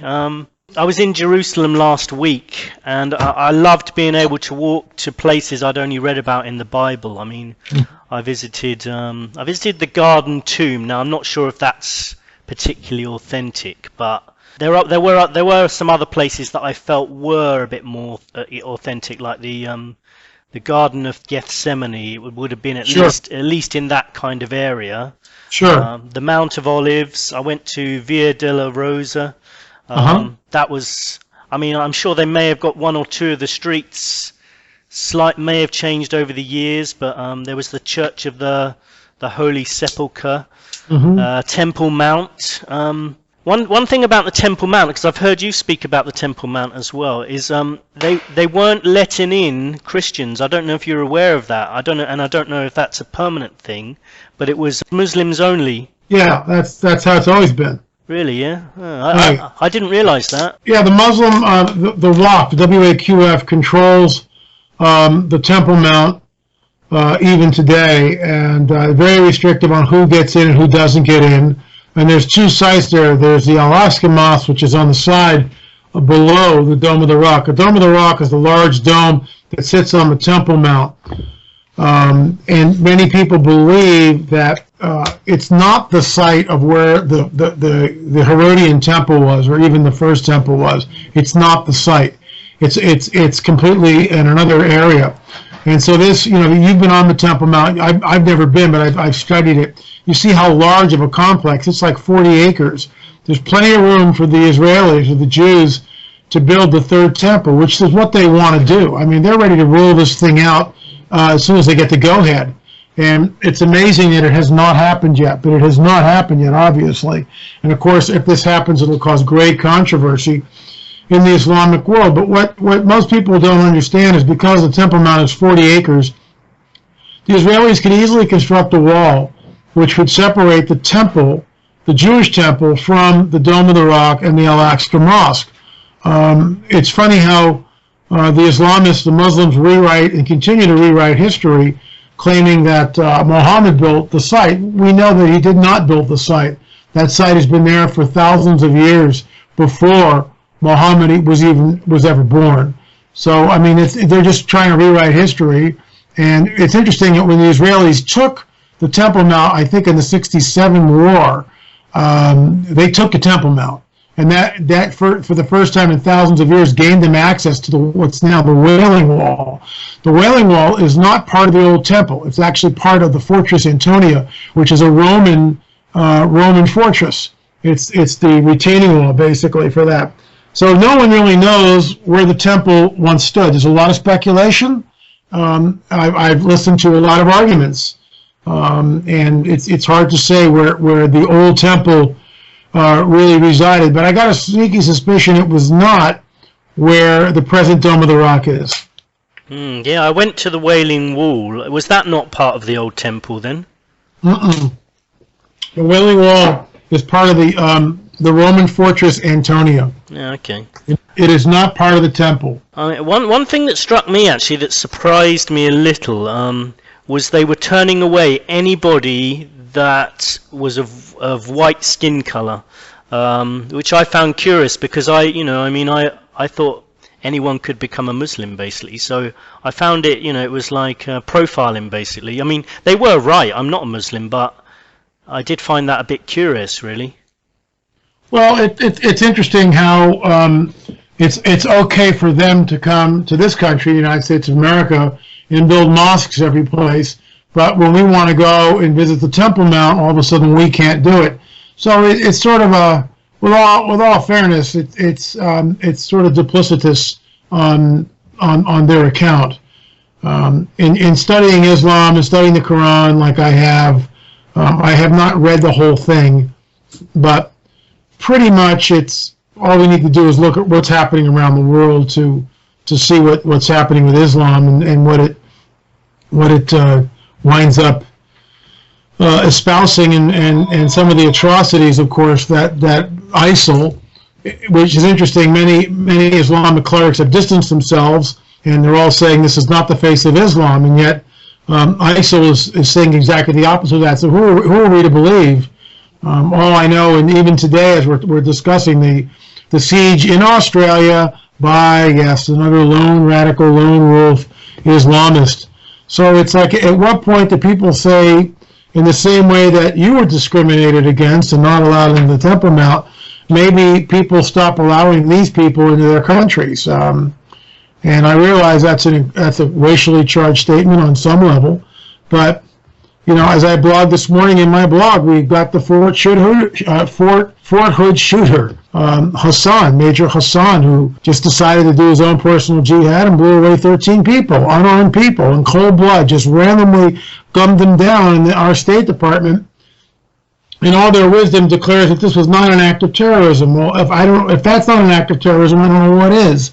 So it's it's pretty dicey, and we keep looking for the moderate Islamists to raise their voices in protest. Interestingly enough, King Abdullah of Jordan, about 2 weeks ago, or last week, I guess, wrote an article against ISIL, and it was very forceful and said this is not Islam.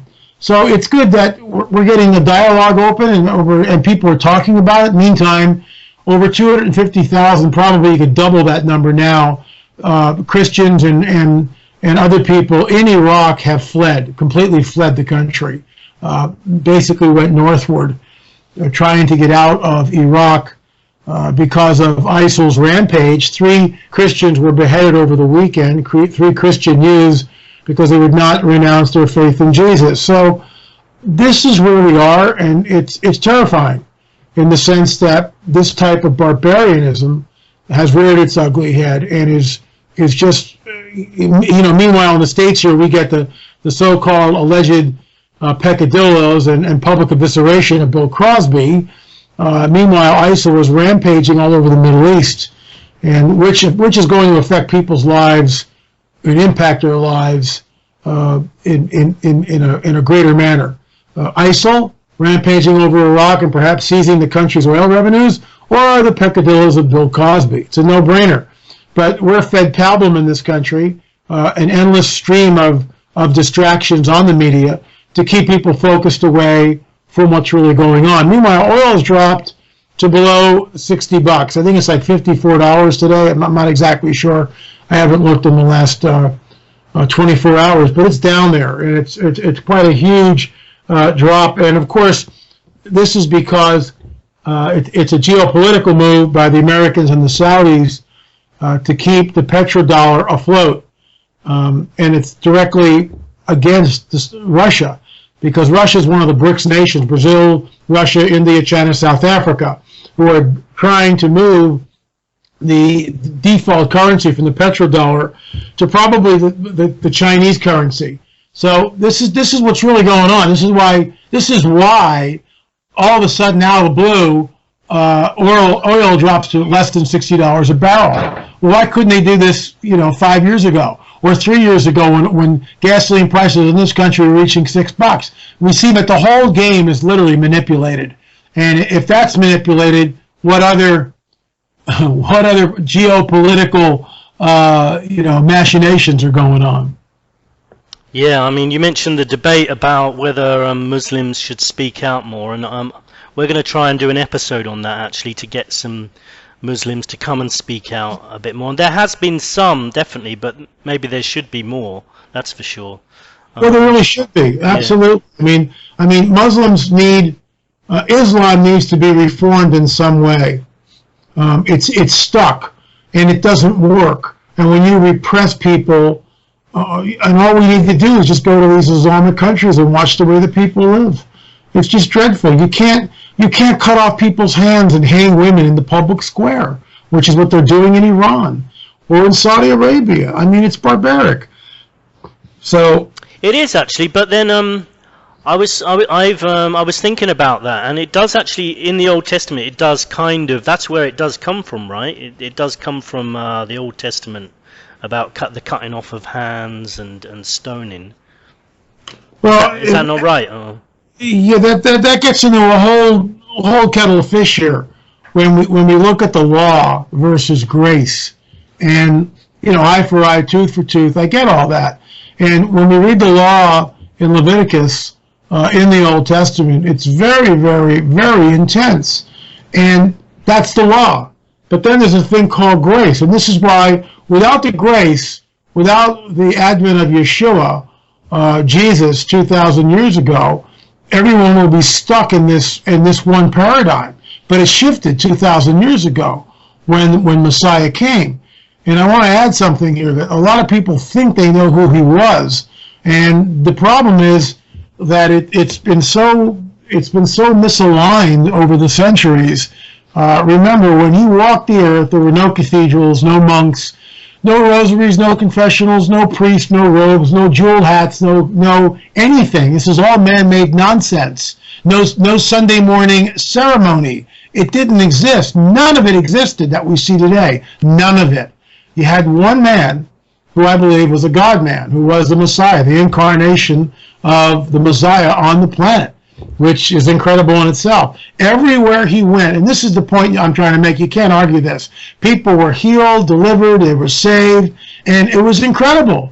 I mean, just read the good news accounts, read the letters and the accounts, the testimonies of what happened 2,000 years ago.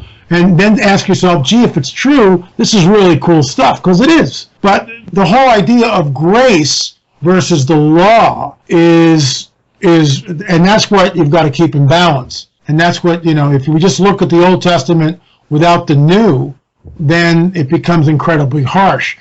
The moment we factor in the grace factor, and here's the deal, you probably heard the story. Jesus is walking around Jerusalem, okay? He's doing all this stuff. And the religious leaders, gee, what a surprise. The religious leaders of the time, the Pharisees, bring to him a woman caught in adultery. They've got him. Because these guys are all into the law, man. It's like all about the law. And so they say, hey, rabbi, teacher, we got this woman here, and we caught her in the very act of adultery, which means they broke into a room and she was fornicating with someone. So she's like completely... It's over. She's guilty. It's over. Mm-hmm. Probably her husband suspected something, got some religious leaders, broke in, found her. They drag her out to Jesus, okay? So Jesus sits down on the ground, and this is incredible. This is one of the opening scenes in the Passion of the Messiah, Passion of the Christ. Christ means anointed one. He starts drawing in the ground with his finger. He starts writing in the dirt with his finger. And basically, everyone in the crowd, because he says to them, any of you here, I'm paraphrasing, anybody here who is without guilt, let them cast the first stone. You see, they've got him, because if he says he should let her go, if he says grace, which is what he's been preaching, then he's against the law. So they've got him on that. And if he doesn't say, if he says stone her, then where's the grace? They've got him. They've got him like in an intellectual pickle. No matter which answer he answers, he's hosed. He can't get out of it. But his answer is brilliant. He says, let the person who is without sin, who hasn't screwed up in their life, cast the first stone. Everybody just kind of looks at each other, and they all start walking away and it says specifically from the eldest to the youngest. They all just walk away. Then he goes to the woman and he says, woman, where are your accusers? They're gone. He says, go and sin no more. That's grace. That's grace big time. And that's what, without getting to a whole religious rant here, that's what's available to everybody on the planet. We've all screwed up. We screw up sometimes on a daily basis. We yell at our wives. We yell at our children. We get in fights with our workers. I mean, I'm just saying stuff. Sometimes we lie. Sometimes we cheat, even on the golf course. You get what I mean? All that stuff is like human depravity. And if it's left unchecked, what about people who are addicted to alcohol or cocaine or addicted to pornography? I mean, those things weigh on people. They put them in physical and mental, spiritual bondage. And so Yeshua came to free us from all that stuff. Yeah, basically, I wanted to sort of relate some of this to Jerusalem as well, and some of the places I went. I visited some of the places I felt like they possibly weren't authentic, like the Garden Tomb. That could be a bit of a stretch, but one place I did go where I felt that. And there seems to be a lot of evidence to back it up was the tomb of Lazarus. It does seem to be, by all accounts, it could be the actual tomb of Lazarus. And I was very lucky. I turned up late at night. It was closed. There was nobody there, but my taxi driver knew the guy that had the keys, and they opened it up, and I walked down and actually went in there, and it really was quite amazing to be standing somewhere where, a huge story in the Bible where Jesus performed a miracle, one of the biggest miracles, raising someone from the dead. I mean, Do you? But some of the places I went to, the literature sort of said it doesn't matter if this is the real place or not. But for me, it kind of did matter. Have you been to places yourself, and do you feel that the actual places do matter? The actual archaeological places do matter? Well, that's sort of a loaded question in the sense that it's good to get to find out authenticity of any site. I mean, it's always good. The problem with some of this stuff is Constantine's mother, I believe it was Helen. Helena went into what is now, the Holy Land, and began to say, well, this is where this happened, this is where that happened, and there's now all this infighting between different religious sects about which one's the real upper room and which one's the real garden tomb, and this is where this really happened, and all this other stuff. And the meaning of it gets lost. It gets obfuscated. And that's, while the places are interesting, the places just serve as a backdrop for really what happened. And that's why we've got the Gospels. Gospel just means good news. We've got the written account. And in the written account, we read that in Jerusalem, after the death of Jesus, and after he, rose again and appeared to over 500 people and too many witnesses. I mean, just hundreds and hundreds of witnesses saw the risen Messiah. And he says, before he leaves, he says to his apostles, look, go wait in Jerusalem because the power from on high is going to come. Wait for the Holy Spirit. He's going to come. He'll teach you in all things. And they're kind of going like, well, what's that?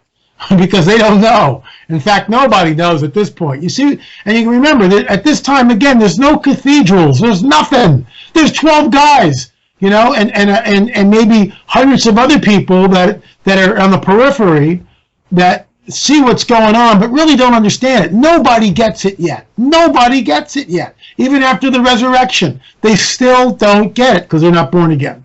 When they're in the upper room, days later in Jerusalem, they're gathered there. That's when the Holy Spirit comes. The Spirit of the living God descends on the people in the room, and it goes into them, and then they change. Then everything changes. Then the whole thing busts loose. 3,000 people commit their lives to the Savior that day. 3,000 people. The church, the Christian church, is born at that moment. And in the early days, they would meet 20, 30 people, maybe a little bit more, but it's nothing like what we see today. First century Christianity, nothing like this. A lot of a nonsense that we see today with all the pageantry and pomp. People were just meeting in the homes, and what they got, Scott, they got the Spirit of the living God in them. That's the game changer. That's what pulls us out of the matrix, and I mean use that word deliberately, of the world system. That's when, just like Neo in the movie, when he realizes what's happened and he's unplugged from the matrix, that's exactly what it is in some ways. All of a sudden our eyes get opened and we begin to see the matrix. We begin to see what we're, this crazy, insane planet. And let me just add to this. We are in a cosmic war between two forces, between the Most High God and the fallen cherub, and they have been at war literally for millennia, and it is spilling out on this planet in ways that I've never seen. We see the supernatural manifesting in ways that I've never seen, and we see remnants of this war all around us. So to just recap, basically, although the sites are important, we'll never know where the upper room really was on that day in Pentecost almost 2,000 years ago. The Garden Tomb, it's got some interesting ideas. There was a stone there it was a freshly, hewn tomb that he was laid in. I mean, no one even really knows where Golgotha is. And recently, some research has talked about, Goliath from Gath, Golgotha. And some people are equating linguistically, and I haven't done enough research to decide what side of this argument I'm on yet, but I do find it interesting. They call it the place of the skull, where Christ was crucified. And there's a lot of deliberation on where that was. And even today, there's books on, no, it's here, no, it's there. See, no one really knows it for 2,000 years. But what's interesting is Goliath, we know, was a Nephilim. A giant was a Nephilim, and David cut off his head. And the place of the skull, Goliath, Golgotha, think about that, Golgotha, Goliath from Gath. That's his name. Goliath from Gath, Golgotha, may be the place of the skull, which is what it was called at the time of the crucifixion, may be the place where they interned that Nephilim skull of Goliath. You see, we don't know. So there's lots of... it gets weird when you start looking at sites. Yeah. I mean, I was going to ask you about Goliath and whether he was one of the Nephilim. But around the time of Goliath, would he have been unique, or would have he been one of many Nephilim? I would say one of many, but we don't know the number. We know he had 4 brothers, which were all Nephilim also. The Nephilim are in the land. There's no doubt about that. We know that Og was the last of the Rephaim, who was a giant, possibly upwards around 15 feet. We also know that Josephus, first century Jewish historian, talked about the Nephilim. And I'll just give you one of the quotes from it. Basically, he writes, for many angels, the notion that fallen angels were in some sense the fathers of the old giants was a constant opinion of antiquity. So for many angels of God accompanied with women begat sons that proved unjust, and despisers of all that was good on account of the confidence they had in their own strength. For the tradition is that these men did what resembled the acts of those whom the Grecian call giants. Another quote from Josephus: these kings had laid waste all Syria and overthrown the offspring of the giants. Here's another one. They told them also that they found in Hebron the posterity of the giants. Accordingly, these spies who had seen the land of Canaan, when they perceived that all these difficulties were greater there than they had met with since they came out of Egypt, they were frightened at themselves and endeavored to scare the multitude also. This is one of my favorite ones from Josephus. For which reason they removed their camp to Hebron, and when they had taken it, they slew all the inhabitants. There were till then, in other words, till they annihilated the Nephilim, left the race of giants who had bodies so large and countenances so different, entirely different from other men, that they were surprising to the sight and terrible to the hearing. The bones of these men are still shown to this very day, unlike to any credible relations of other men. Now, and then it goes on from there. So, Josephus, first century Jewish historian, is writing in his very lengthy book about the Nephilim. In my opinion, it's incontrovertible at this point that the Nephilim were there, and that's what I've written about on the Trail of Nephilim 1 and on the Trail 2. We found what I believe is photographic evidence of a 9-footer out on Catalina. The photograph, contrary to some disinformation folks out there, was not staged in any way. Prove it. Prove to us that it was staged. See, the photograph lay in a cache of records, Scott, that had disappeared for 50 years. So if it was staged, why didn't we know about it till now? And only till after I got the photographic proof, or I should say the photograph analyzed in a quadruple blind study. Now, there were 4 people that weighed in on the photograph. 3 of them completed the task. So really it was a triple blind study. All 3 researchers took that photograph, and I'll tell you what the photograph is, and placed it at 9 feet. There was no collusion, between 8.5 and 9.5 feet. So we rounded it down to the lowest common denominator of 8.5 feet. So this is what's interesting about this whole deal. Ralph Glidden was hired by the High Museum in the early part of the 20th century, specifically around 1919, and he conducted what many would call primitive archaeological digs on the islands of Santa Catalina, San Miguel, in different places. The Channel Islands are located just outside of Los Angeles. Really, they go from San Diego up to Santa Barbara, roughly. And Catalina lies about 26 miles away from Los Angeles. And so one of the most intriguing mysteries, pretty much for everybody, was what happened to the lost Ralph Glidden records. In other words, we knew, or historians knew, that there was this cache of photographs and journals and records that had just gone missing. John Borgina, the former curator of the museum, was rummaging around in a very large attic above the museum, and found a trunk, opened the trunk, began to rummage through it, and realized to his astonishment that, aha, this is the lost cache of Ralph Gooden records.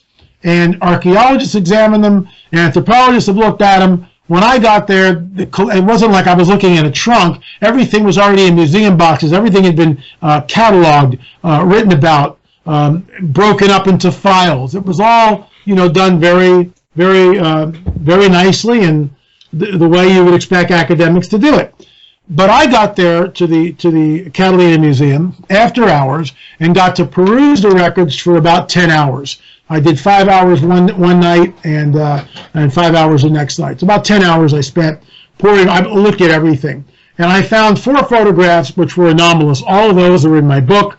They show elongated skulls. They show 2 skeletons, which are, like I said, over 9 feet. And again, we've had these analyzed by people who have looked at the photograph and said there's no photoshopping here. The photograph is genuine, because I took a photograph of the photograph with my Canon 60D on a tripod. What's interesting is, Scott, is there's a disinformation campaign by certain so-called self-proclaimed debunkers who may be in the hire of, by who knows whom, right? And all of a sudden it's come out after the fact that, Glidden staged the photograph. Well, how do we know that? Because the debunker tells us that? In other words, there's no proof anywhere from any reliable historical sources that I'm aware of that Glidden staged anything. And why would he stage? Later on, he talks about 9-footers being found, and you talk to certain anthropologists, they're just trying to sell papers, when the LA Times writes up a story. But the picture that I have is from Glidden standing in a recently excavated tomb, and in front of him is a very large skeleton.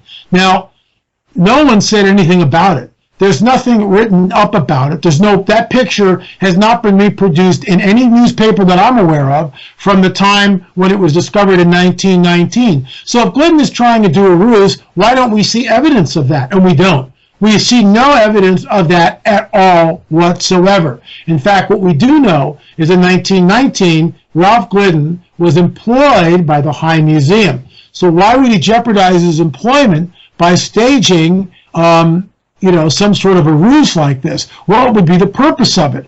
They're not stupid. They're going to find out what's going on. And in fact, in his journals, all he mentions found a very large skeleton well over 8 feet. We've got this one-liner, Scott.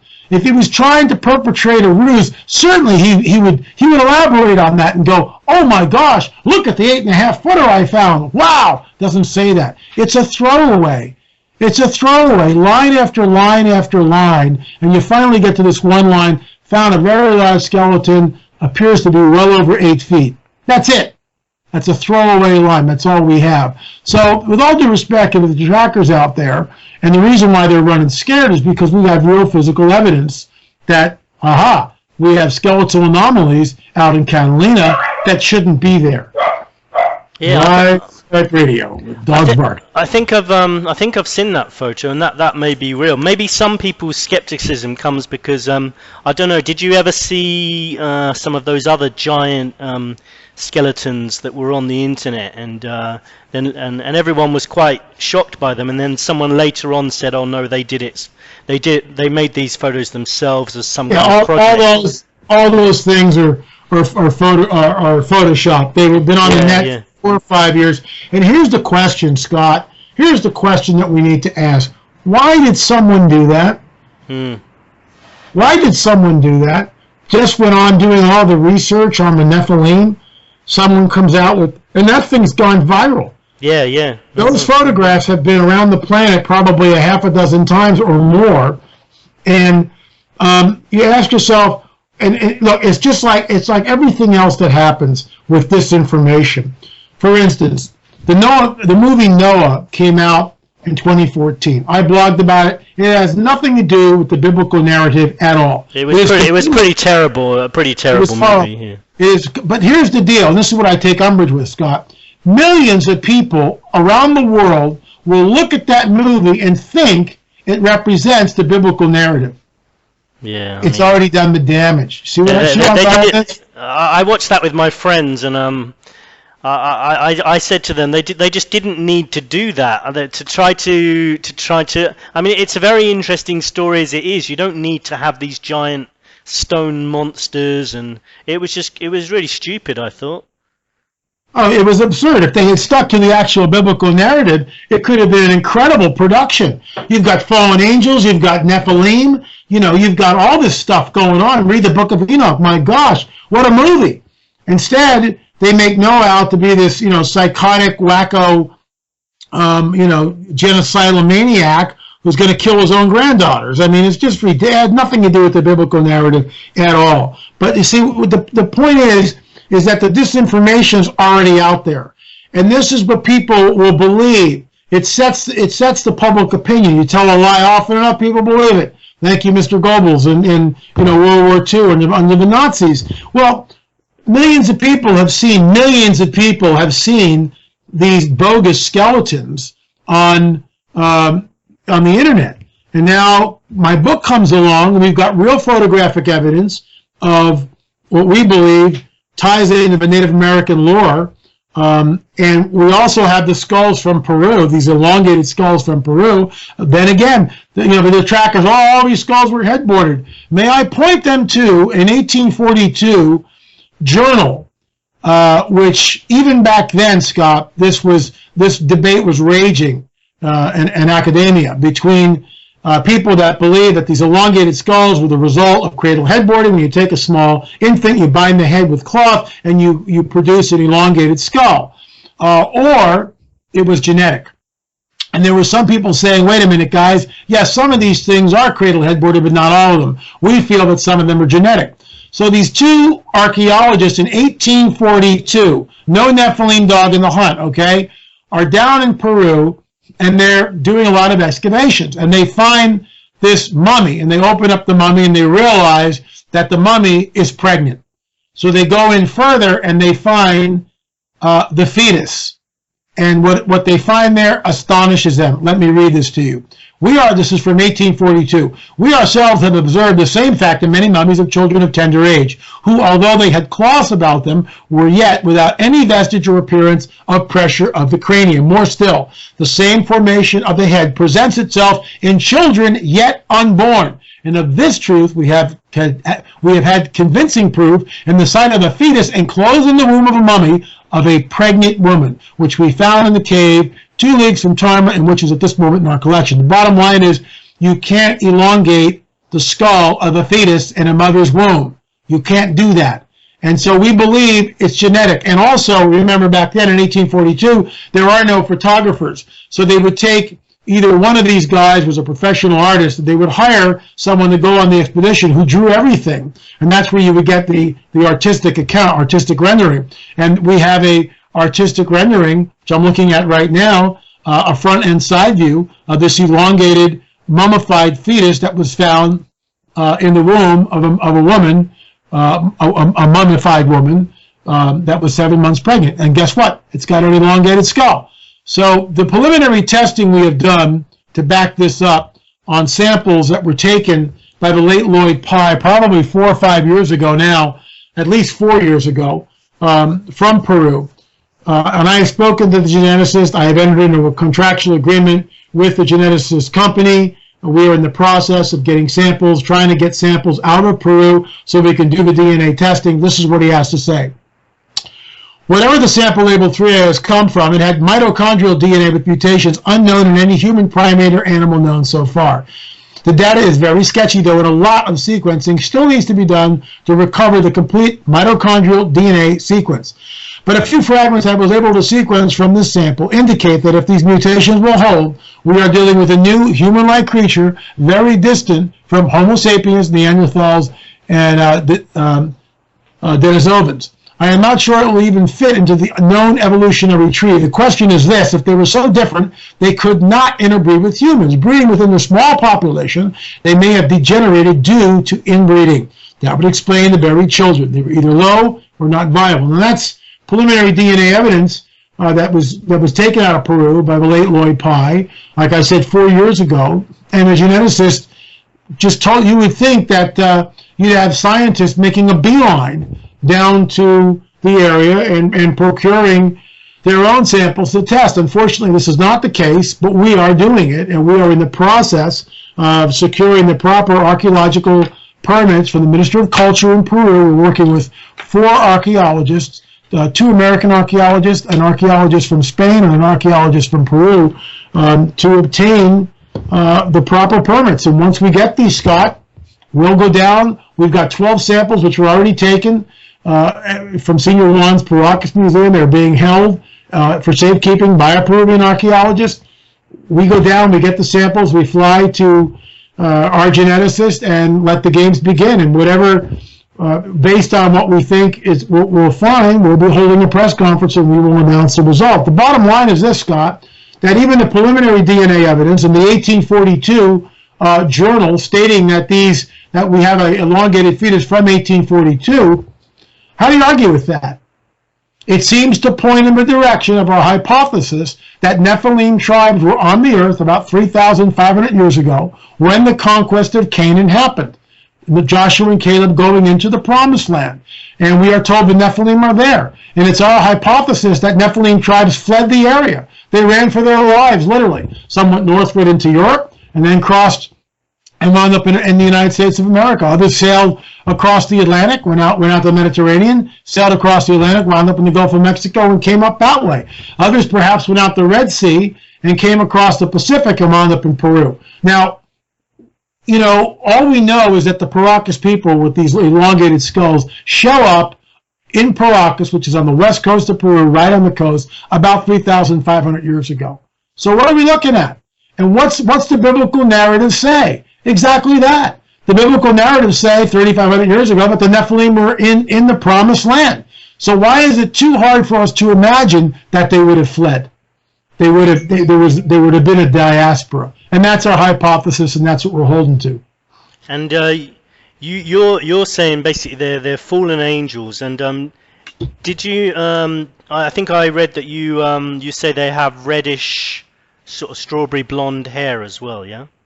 Well, let me clarify that. The Nephilim are the progeny of the unholy union between fallen angels and the women of earth. And the moment I say angels, some people will roll their eyes. We have a complete misconception of what these entities are. First of all, in the purest sense of the word, Scott, they are extraterrestrial. They don't reside here on this planet. But they are not from the Pleiades. They are interdimensional. Second, they have what we would call superhuman or paranormal capabilities, including, but not limited to, the manipulation of time, space, matter, and energy. And we see this all through the biblical narrative. These are very powerful, intelligent, super intelligent entities. Some are incredibly benevolent, good. Others are highly malevolent, evil. The fallen ones are the evil ones. And those are the ones which came down, took the women of earth, had sex with them, and produced this unholy progeny called the Nephilim. What's interesting, Scott, and this ties into my work, that we believe the abduction phenomena are not interdimensional or extraterrestrial beings. We believe that these are interdimensional beings doing exactly what they did thousands of years ago. And this is why the breeding program, this is why we see, and let me tell you something, and I think you'll find this interesting. We took 4 hair samples. We had 4 hair samples, which we put under Raman spectroscopy. Raman spectroscopy will break down the molecular structure of whatever you're bombarding it with, whatever sample you're bombarding it with. And we had in Armature of a Nephilim 2, we had the scientist Stephen Colburn write a very lengthy article, or I should say paper, on his findings with the hair samples that we gave him. We had 4 samples: a human hair, a dyed human hair, the red hair that you mentioned from one of the skulls, elongated skulls from Paracas, Peru, which is at least 2,000 years old. This was in Senior Juan's museum. The skull, some of the hair had fallen off in the display case. We asked Senior Juan if we could take a few strands. He said yes. We brought the strands home, gave it to Steve Colburn. So a human hair, a dyed human hair, one of the red hairs from the mummy from Paracas Historical Museum, from Senior Juan's Paracas History Museum. The fourth one was provided to us by Stephen Colbert. A man gave him an almost whitish hair that was given to Steve, and the man told him he had been forced to have sex with an alien female hybrid. Now that's bizarre, and I get that. But he was abducted, and he was forced to have sex with a female hybrid. So, okay, that's interesting, Marzulli. What have you got to back that up? Nothing, but we got the hair, which was almost white. So on the Raman plots everything on a graph so you can see it. The human hair comes in and sort of spikes up and then falls off very quickly. The dyed human hair comes in on the left side of the graph and just climbs and climbs and climbs and finally goes off the graph. This is where it gets interesting. The mummy hair, which is at least 1,000 years old, the red mummy hair from Paracas, Peru, and the white hybrid hair from a female, supposedly from a female hybrid, they plot on the graph almost identically. There's a definite correlation between the samples, and you can't make this up. You cannot make this up. And when we saw this, we were absolutely astonished. And that's why Stephen Colbert wrote that paper, which is in on the Trail of the Nephilim Volume 2, complete with the graphs. And, look, folks, this is preliminary stuff. We need a lot more testing, and that's why we're on the trail. That's why we're trying to get samples out, carbon-14 dating. I mean, science can tell us a lot. Raman spectroscopy could tell us a lot. The DNA testing, once we get the samples out, will tell us a lot. But this is what's interesting, Scott. So far, the evidence seems to be pointing to an outside agency that's manipulating the genome. And this points back to the biblical narrative. And you're saying that they bred with humans as well. What's the result of that then? Who are the Nephilim sort of hybrids? Well, the Nephilim are the hybrids. The Nephilim are the progeny, the byproduct, the offspring of fallen angels and the women of earth. That child that is born is a Nephilim. That's what it is. I mean, are we talking possibly royalty? Would they be possibly related to Nephilim then? Well, that's the work of David Icke, and I would say it's interesting. Look, there are secret societies on this planet. We know, again, from the biblical narrative, that the secret of lawlessness, the mystery of iniquity, has been working for thousands of years. It has an agenda. It's not a good agenda. And yeah, there are power brokers on this planet who are in league, who are out and out Luciferians. There's no doubt in my mind.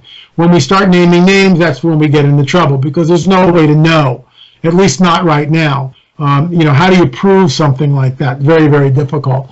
But I would say this, in the same way that there are covens in pretty much everywhere, and shamans, there are a group of people who call themselves the sons of the Nephilim, who are attempting to usher in the Antichrist on the planet. And we got into this in one of our Watchers series, of which there are 8, in Watchers 5. When we sat down with Chris Blake and interviewed him, he was a chauffeur, and his former boss basically told him all this. And it was his former boss was very, very extremely wealthy and met with presidents and heads of state. And his boss told him that there was a group called themselves the Sons of the Nephilim, who are waiting to usher in the Antichrist. Now, that's a very interesting statement. Definitely a very extremely interesting statement. But it makes sense, in my opinion, because the Antichrist just isn't going to show up. There's a group of people who are actively, have already embraced him and are actively seeking him. Just in the same way that the early beginnings of Hitler's rise to power was steeped in occult organizations. And a modicum of research into the early history of the Nazi Party will bear that to be true. And if the Nephilim bred with female humans, would they not have passed on their sort of genetic features, like the red hair, the height as well? Well, see, this is where we don't know. This is where we don't know. We don't know whether the Nephilim could breed or not. We think they can, but we're not sure. As the geneticist said, It's so different. Maybe they weren't viable. Maybe they couldn't breed. Maybe they were like mules. There's too many unanswered questions. All we know is they were here and then they died out. We know with the Paqid people that they show up in Paqid, Peru about 3,500 years ago and then disappear about 2,000 years ago. And there was a site that we visited in Camacho, which was extremely disturbing. Camacho is about maybe 45 minutes from Paqid, still in Peru, obviously. But I'm naming these names, and unless I clarify it, people might get confused. So for the sake of clarity, Camacho was a site about 45 minutes away from Paqid, Peru, and very desolate area. And you walk up this mountain, which is basically the remains of some sort of a salt sea, and there's crust of salt. And as you walk up this thing, it's crunchy on your feet. You're breaking off sections. It looks like the moon. I mean, it's just, we've got pictures of it in the book. It looks just like the moon. And on top of this hill is a very disturbing sight. There's a mass grave, and this is not. There's no funerary objects. These people were not buried with dignity. These people were slaughtered. Many of them, and we're not forensic anthropologists, but we could see very plainly that it seemed in some of the skulls that they'd been hit on the side of the head with a blunt instrument, and we know that that was those instruments, those stone axes, were used in warfare. We know that.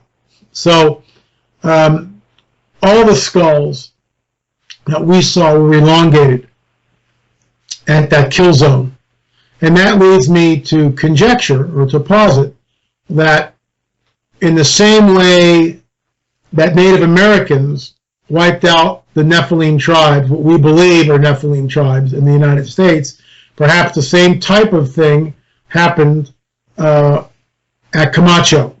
Now look, all this stuff takes a lot more research to say definitively that this is the case. But we know from the oral tradition of Native Americans that in fact Native Americans did war against the six-fingered, red-haired, cannibalistic tribes, and they did wipe them out. So why not the same thing down in Paqid? But we don't know too much about the Paqid people, and we don't know whether that scenario that I just laid out is applicable to the Paqid people. We don't know. So it's speculation, and until we can prove it one way or the other, that's sort of our hypothesis, and that's what we're going with. Okay. When I was younger, I've always been sort of interested in archaeology myself, and when I was younger, I climbed Mount Ararat in Turkey. Wow. Looking for Noahs Ark, I know a number of other people have done that too. Sure. It's the top of the mountain's always covered in ice, and there's a lot of people who believe that it's still buried there under the ice because the ice is always there, so no one can ever quite see. And people have seen formations there. What's your views on the events of Noah, and do the Nephilim feature in that particular story? Well, yeah. When we go to Genesis 6 and we just read it, it tells us exactly what's going on. The sons of God see the daughters of men. They choose wives from whomever they want to. They go into them, and the offspring is the Nephilim. And we know that that's, in my opinion, that's the reason for the flood. Only 8 people are saved, and all 8 people are not contaminated with Nephilim or fallen angel genetics. They're not. And there's a vetting process in Genesis which tells us, Noah, you, your wife, your sons, and your sons' wives, you guys go on the ark. And then God, the hand of God, we tell them, closes the door of the ark, seals them in the ark himself, according to the biblical narrative. And the reason for this is they replenish the earth. There is no Nephilim blood, and we don't see it again until Babel. And the Tower of Babel is when everything goes south again. Remember, there's free will here, and there's protocols of this heavenly war, many of which we don't understand. But that's what's at stake. So the whole Noah story is about the 8 people that are not contaminated with fallen angelic blood. Their DNA is not corrupt in any way. All 8, not corrupt in any way. And they're kept on the ark, and the rest is history.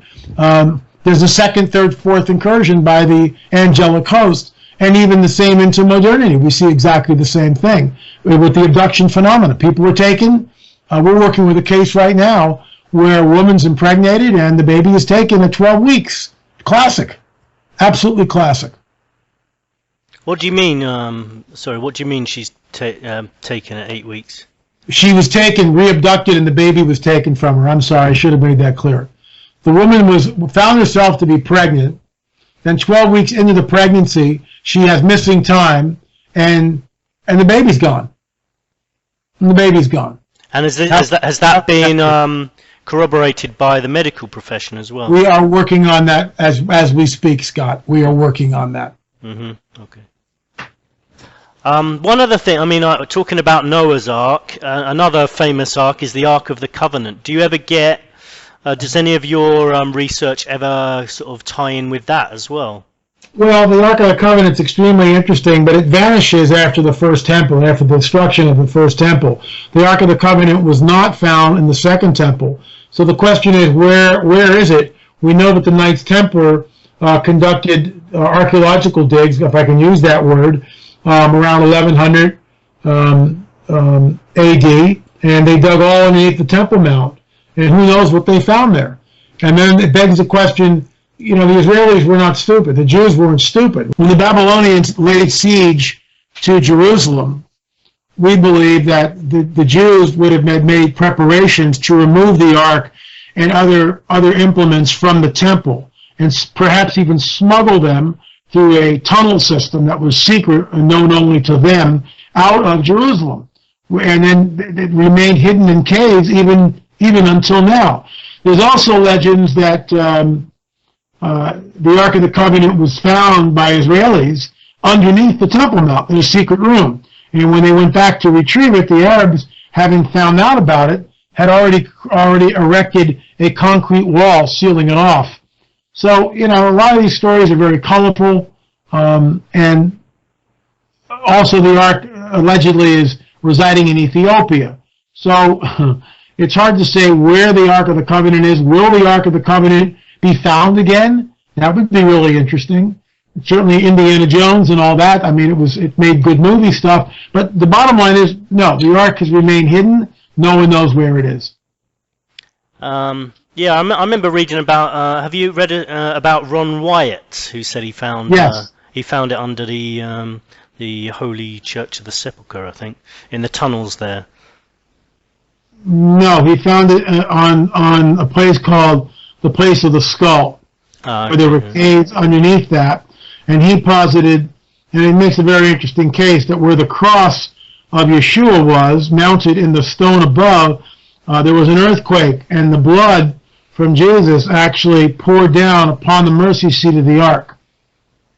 Now, that's really wild. If it happened, that's a cosmic deal. That's a huge cosmic deal. Yeah, no, I read that as well. That did sound like a very interesting sort of idea. How about you get involved with biblical prophecy as well? What kind of biblical prophecy can you talk about in relation to Jerusalem? You've got, I know Megiddo is supposed to be where the final battle of Armageddon is going to take place, and there's when I was in Jerusalem, there was a sealed door called the Golden Gate, which is supposed to open up in the end times. And I went to the Mount of Olives, and apparently that's where Jesus is supposed to descend on a cloud. What kind of biblical prophecies, do you get involved with in your research?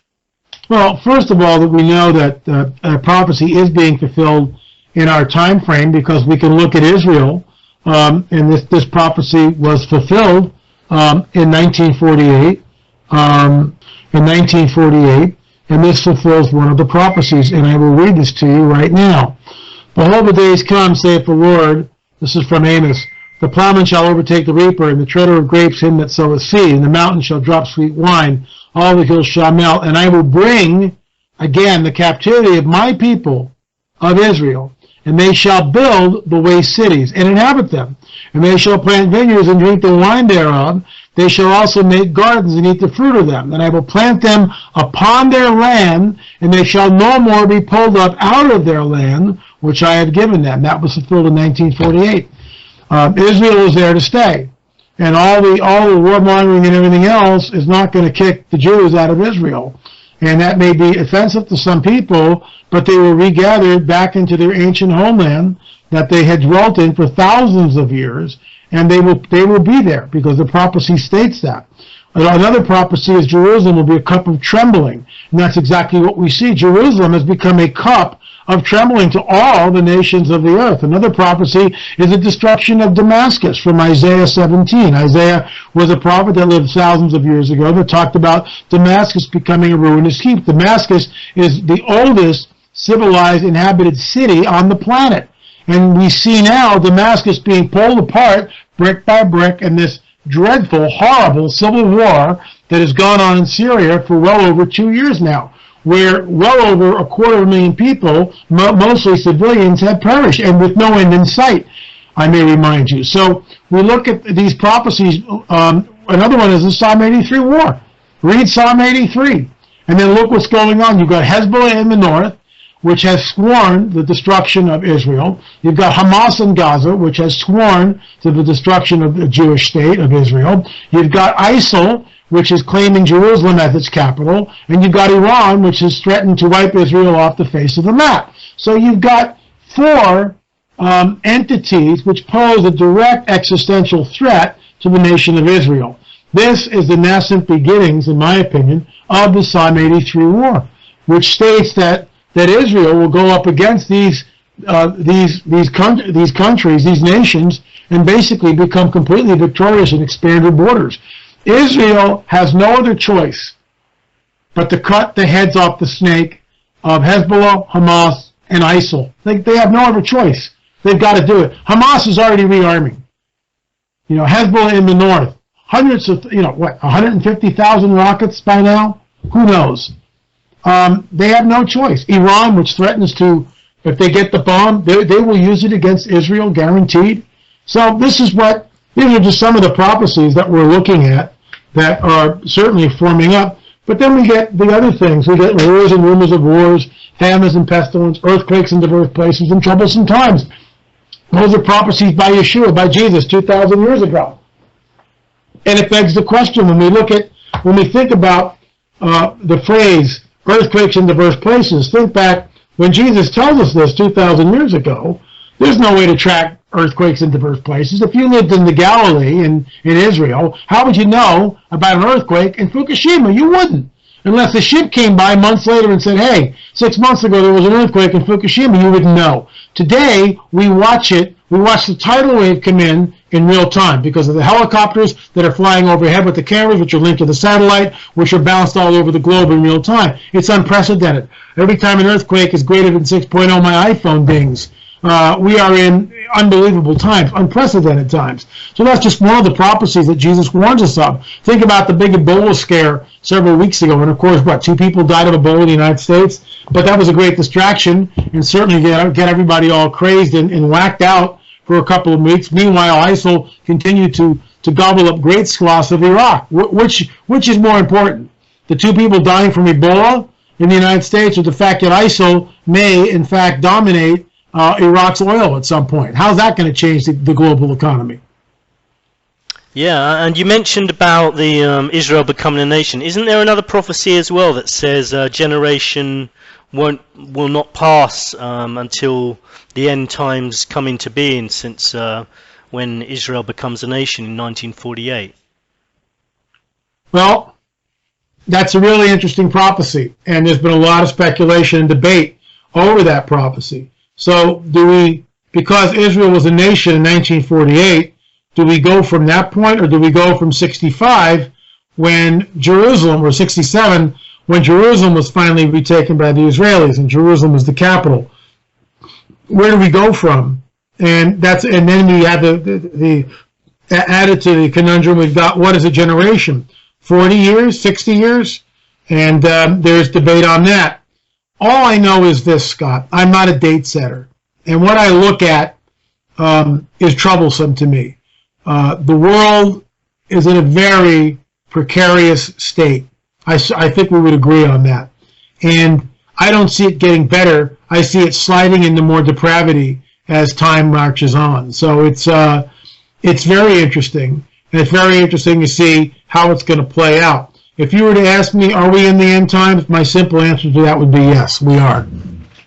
Okay, just a couple of more points. Talking about Israel and Palestine, I mean, I'm no expert, so I don't want to go too deep into it, but it does.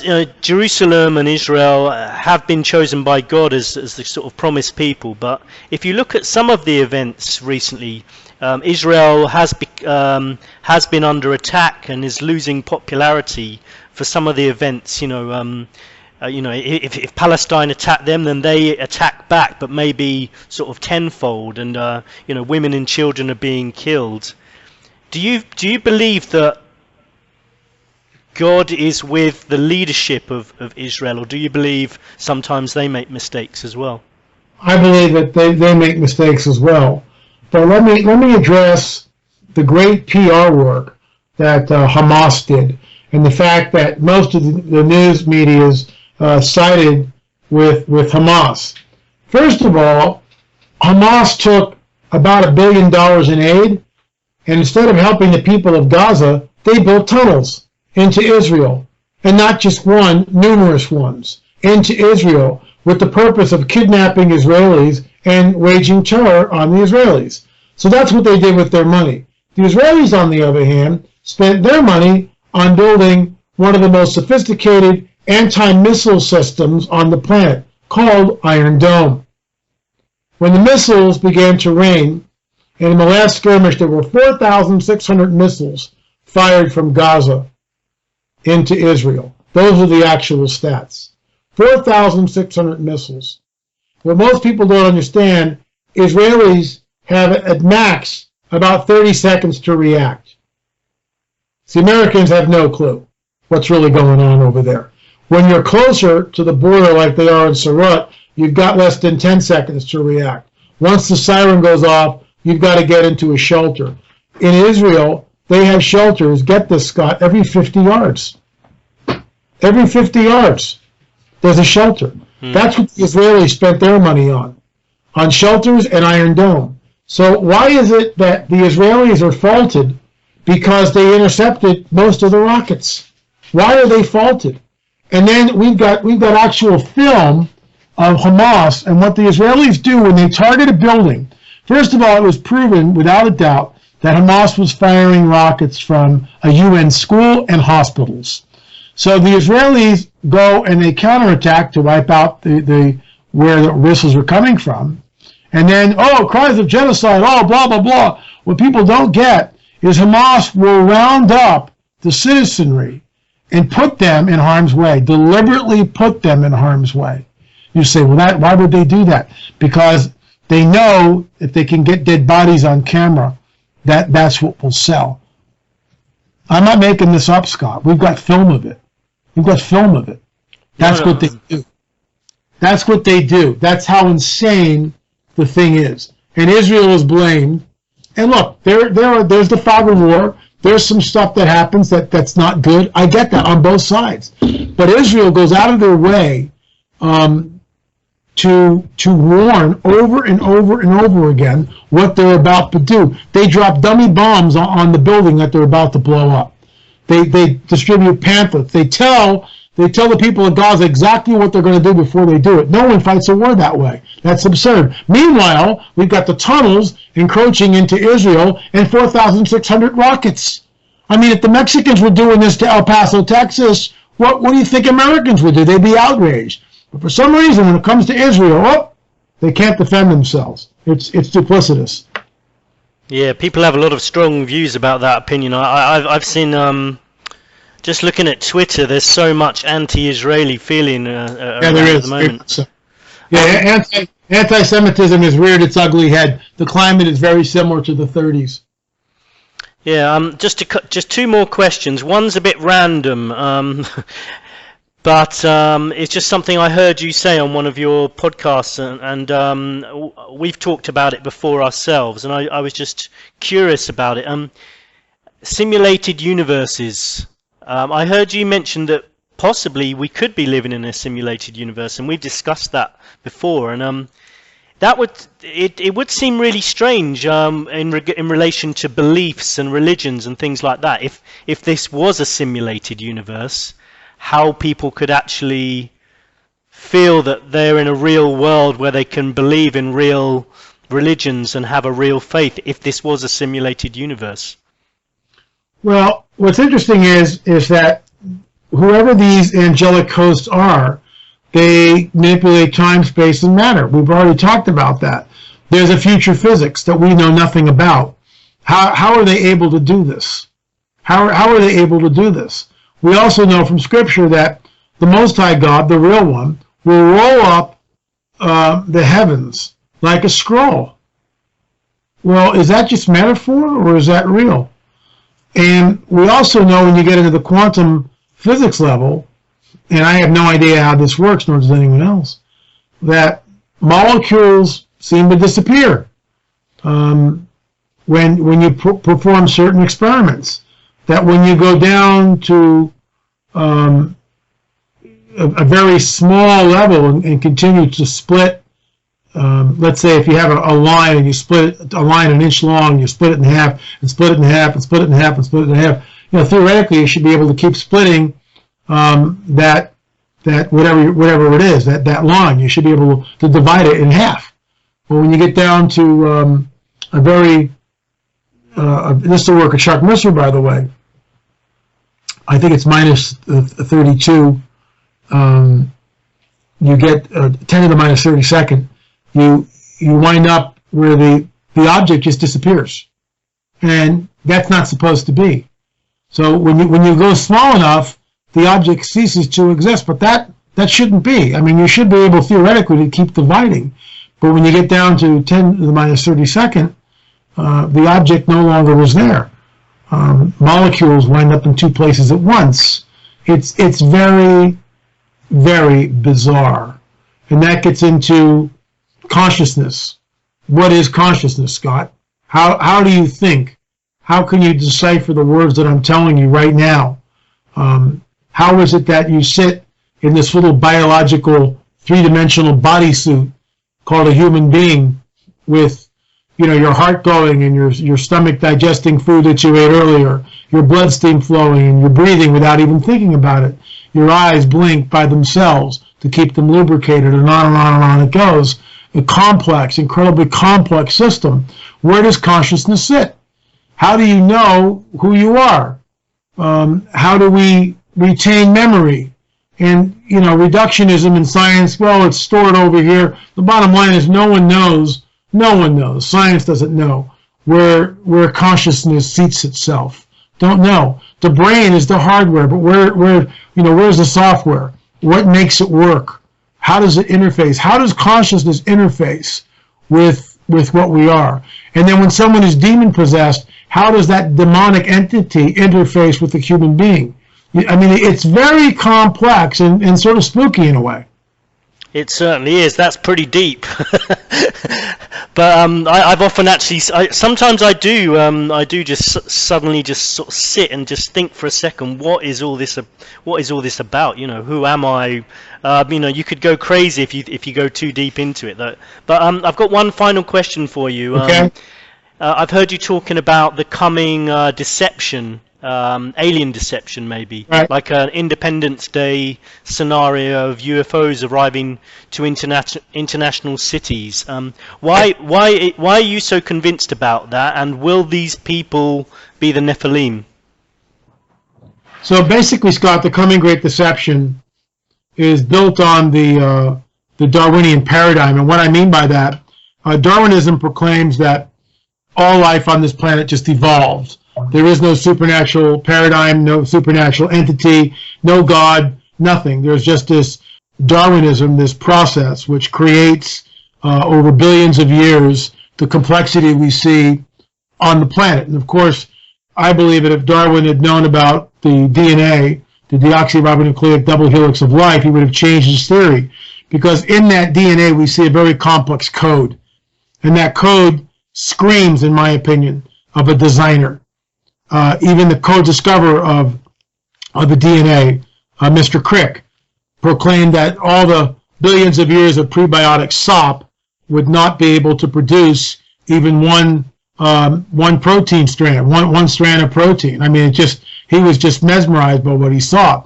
And so, like Richard Dawkins, who sits down with Ben Stein, in Ben Stein's, which I would consider classic movie, must-see movie, Expelled, No Intelligence Allowed, Stein asked Dawkins, who's one of the premier evolutionists of the 20th and 21st centuries, how did life begin? And of course, Dawkins has no idea.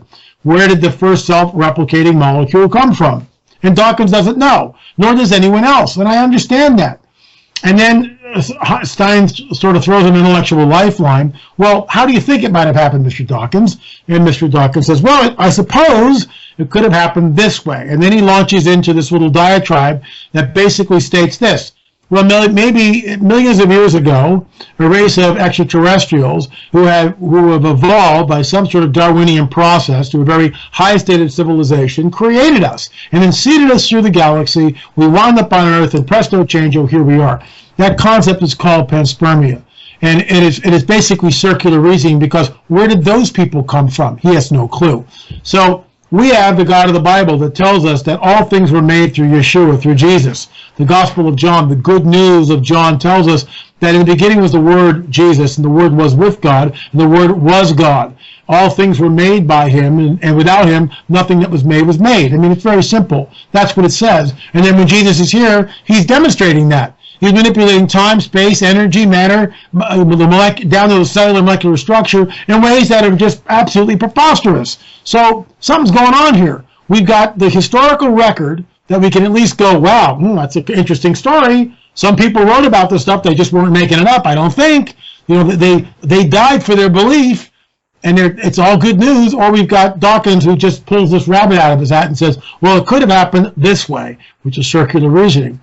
So on the heels of Darwinism, which, by the way, has cut the knees out from under the Christian paradigm, Darwinism is sacrosanct in both the academic world, close the door here, and the scientific community. And that paradigm is held up.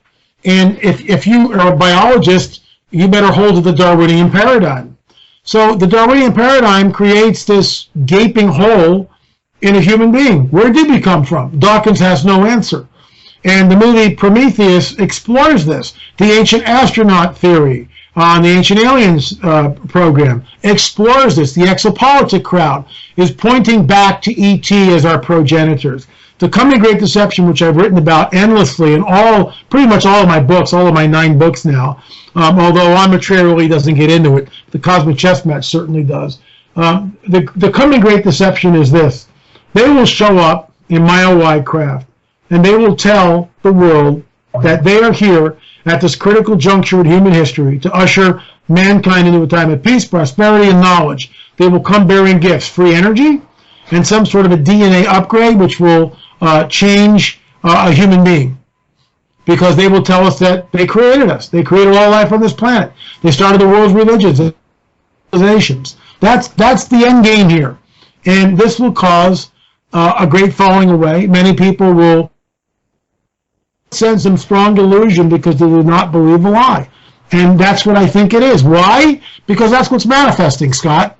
We look at the skies, over 2,000 UFOs reported on a monthly basis. Now that number goes up and down, I get it, but there's a whole lot of them being reported on a global level. Surely something is going on. And what I believe it is incredibly nefarious. Okay, well, thanks for letting us know about all your research, and we've covered quite a lot today. Yeah, we did. Good interview. Thank you, sir. Thank you so much. Basically, I was just going to finish by saying it's been a great pleasure talking to you, and I know you're in demand a lot with lots of other shows like Hagman and Hagman, and we'd like to have you back at some point in the future, but there's so much to talk about anyway. But thanks so much for coming on, and yeah, take it easy. Have a good day, Ellie. You too, my friend. Okay, thanks. Bye-bye. Goodbye. So interesting stuff. Let's wrap this episode up. Remember, blind belief in authority is the greatest enemy of truth, said by scientist Albert Einstein. Remember to donate if you can. T-shirts, blah blah blah. Email scottsentinel9@gmail.com.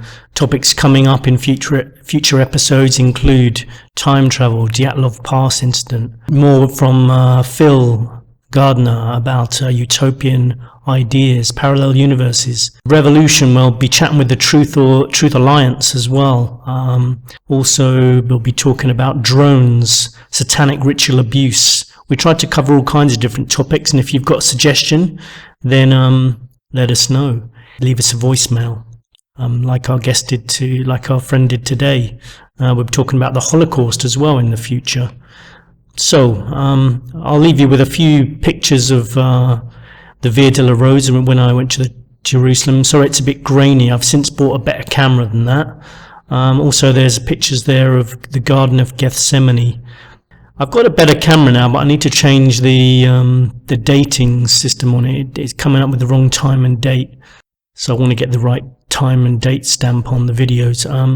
Sometimes video doesn't capture things the way you see them. I mean, you should have seen the view walking down where I am at the moment across the beach of Phuket. It was just beautiful. I don't think a camera would have done it justice, but anyway, I'm rabbiting on. Happy New Year. May it be a year where you find your way, learn some new skills, receive health, healing, find love and friendship, and maybe find your path in life. Catch you later. Goodbye.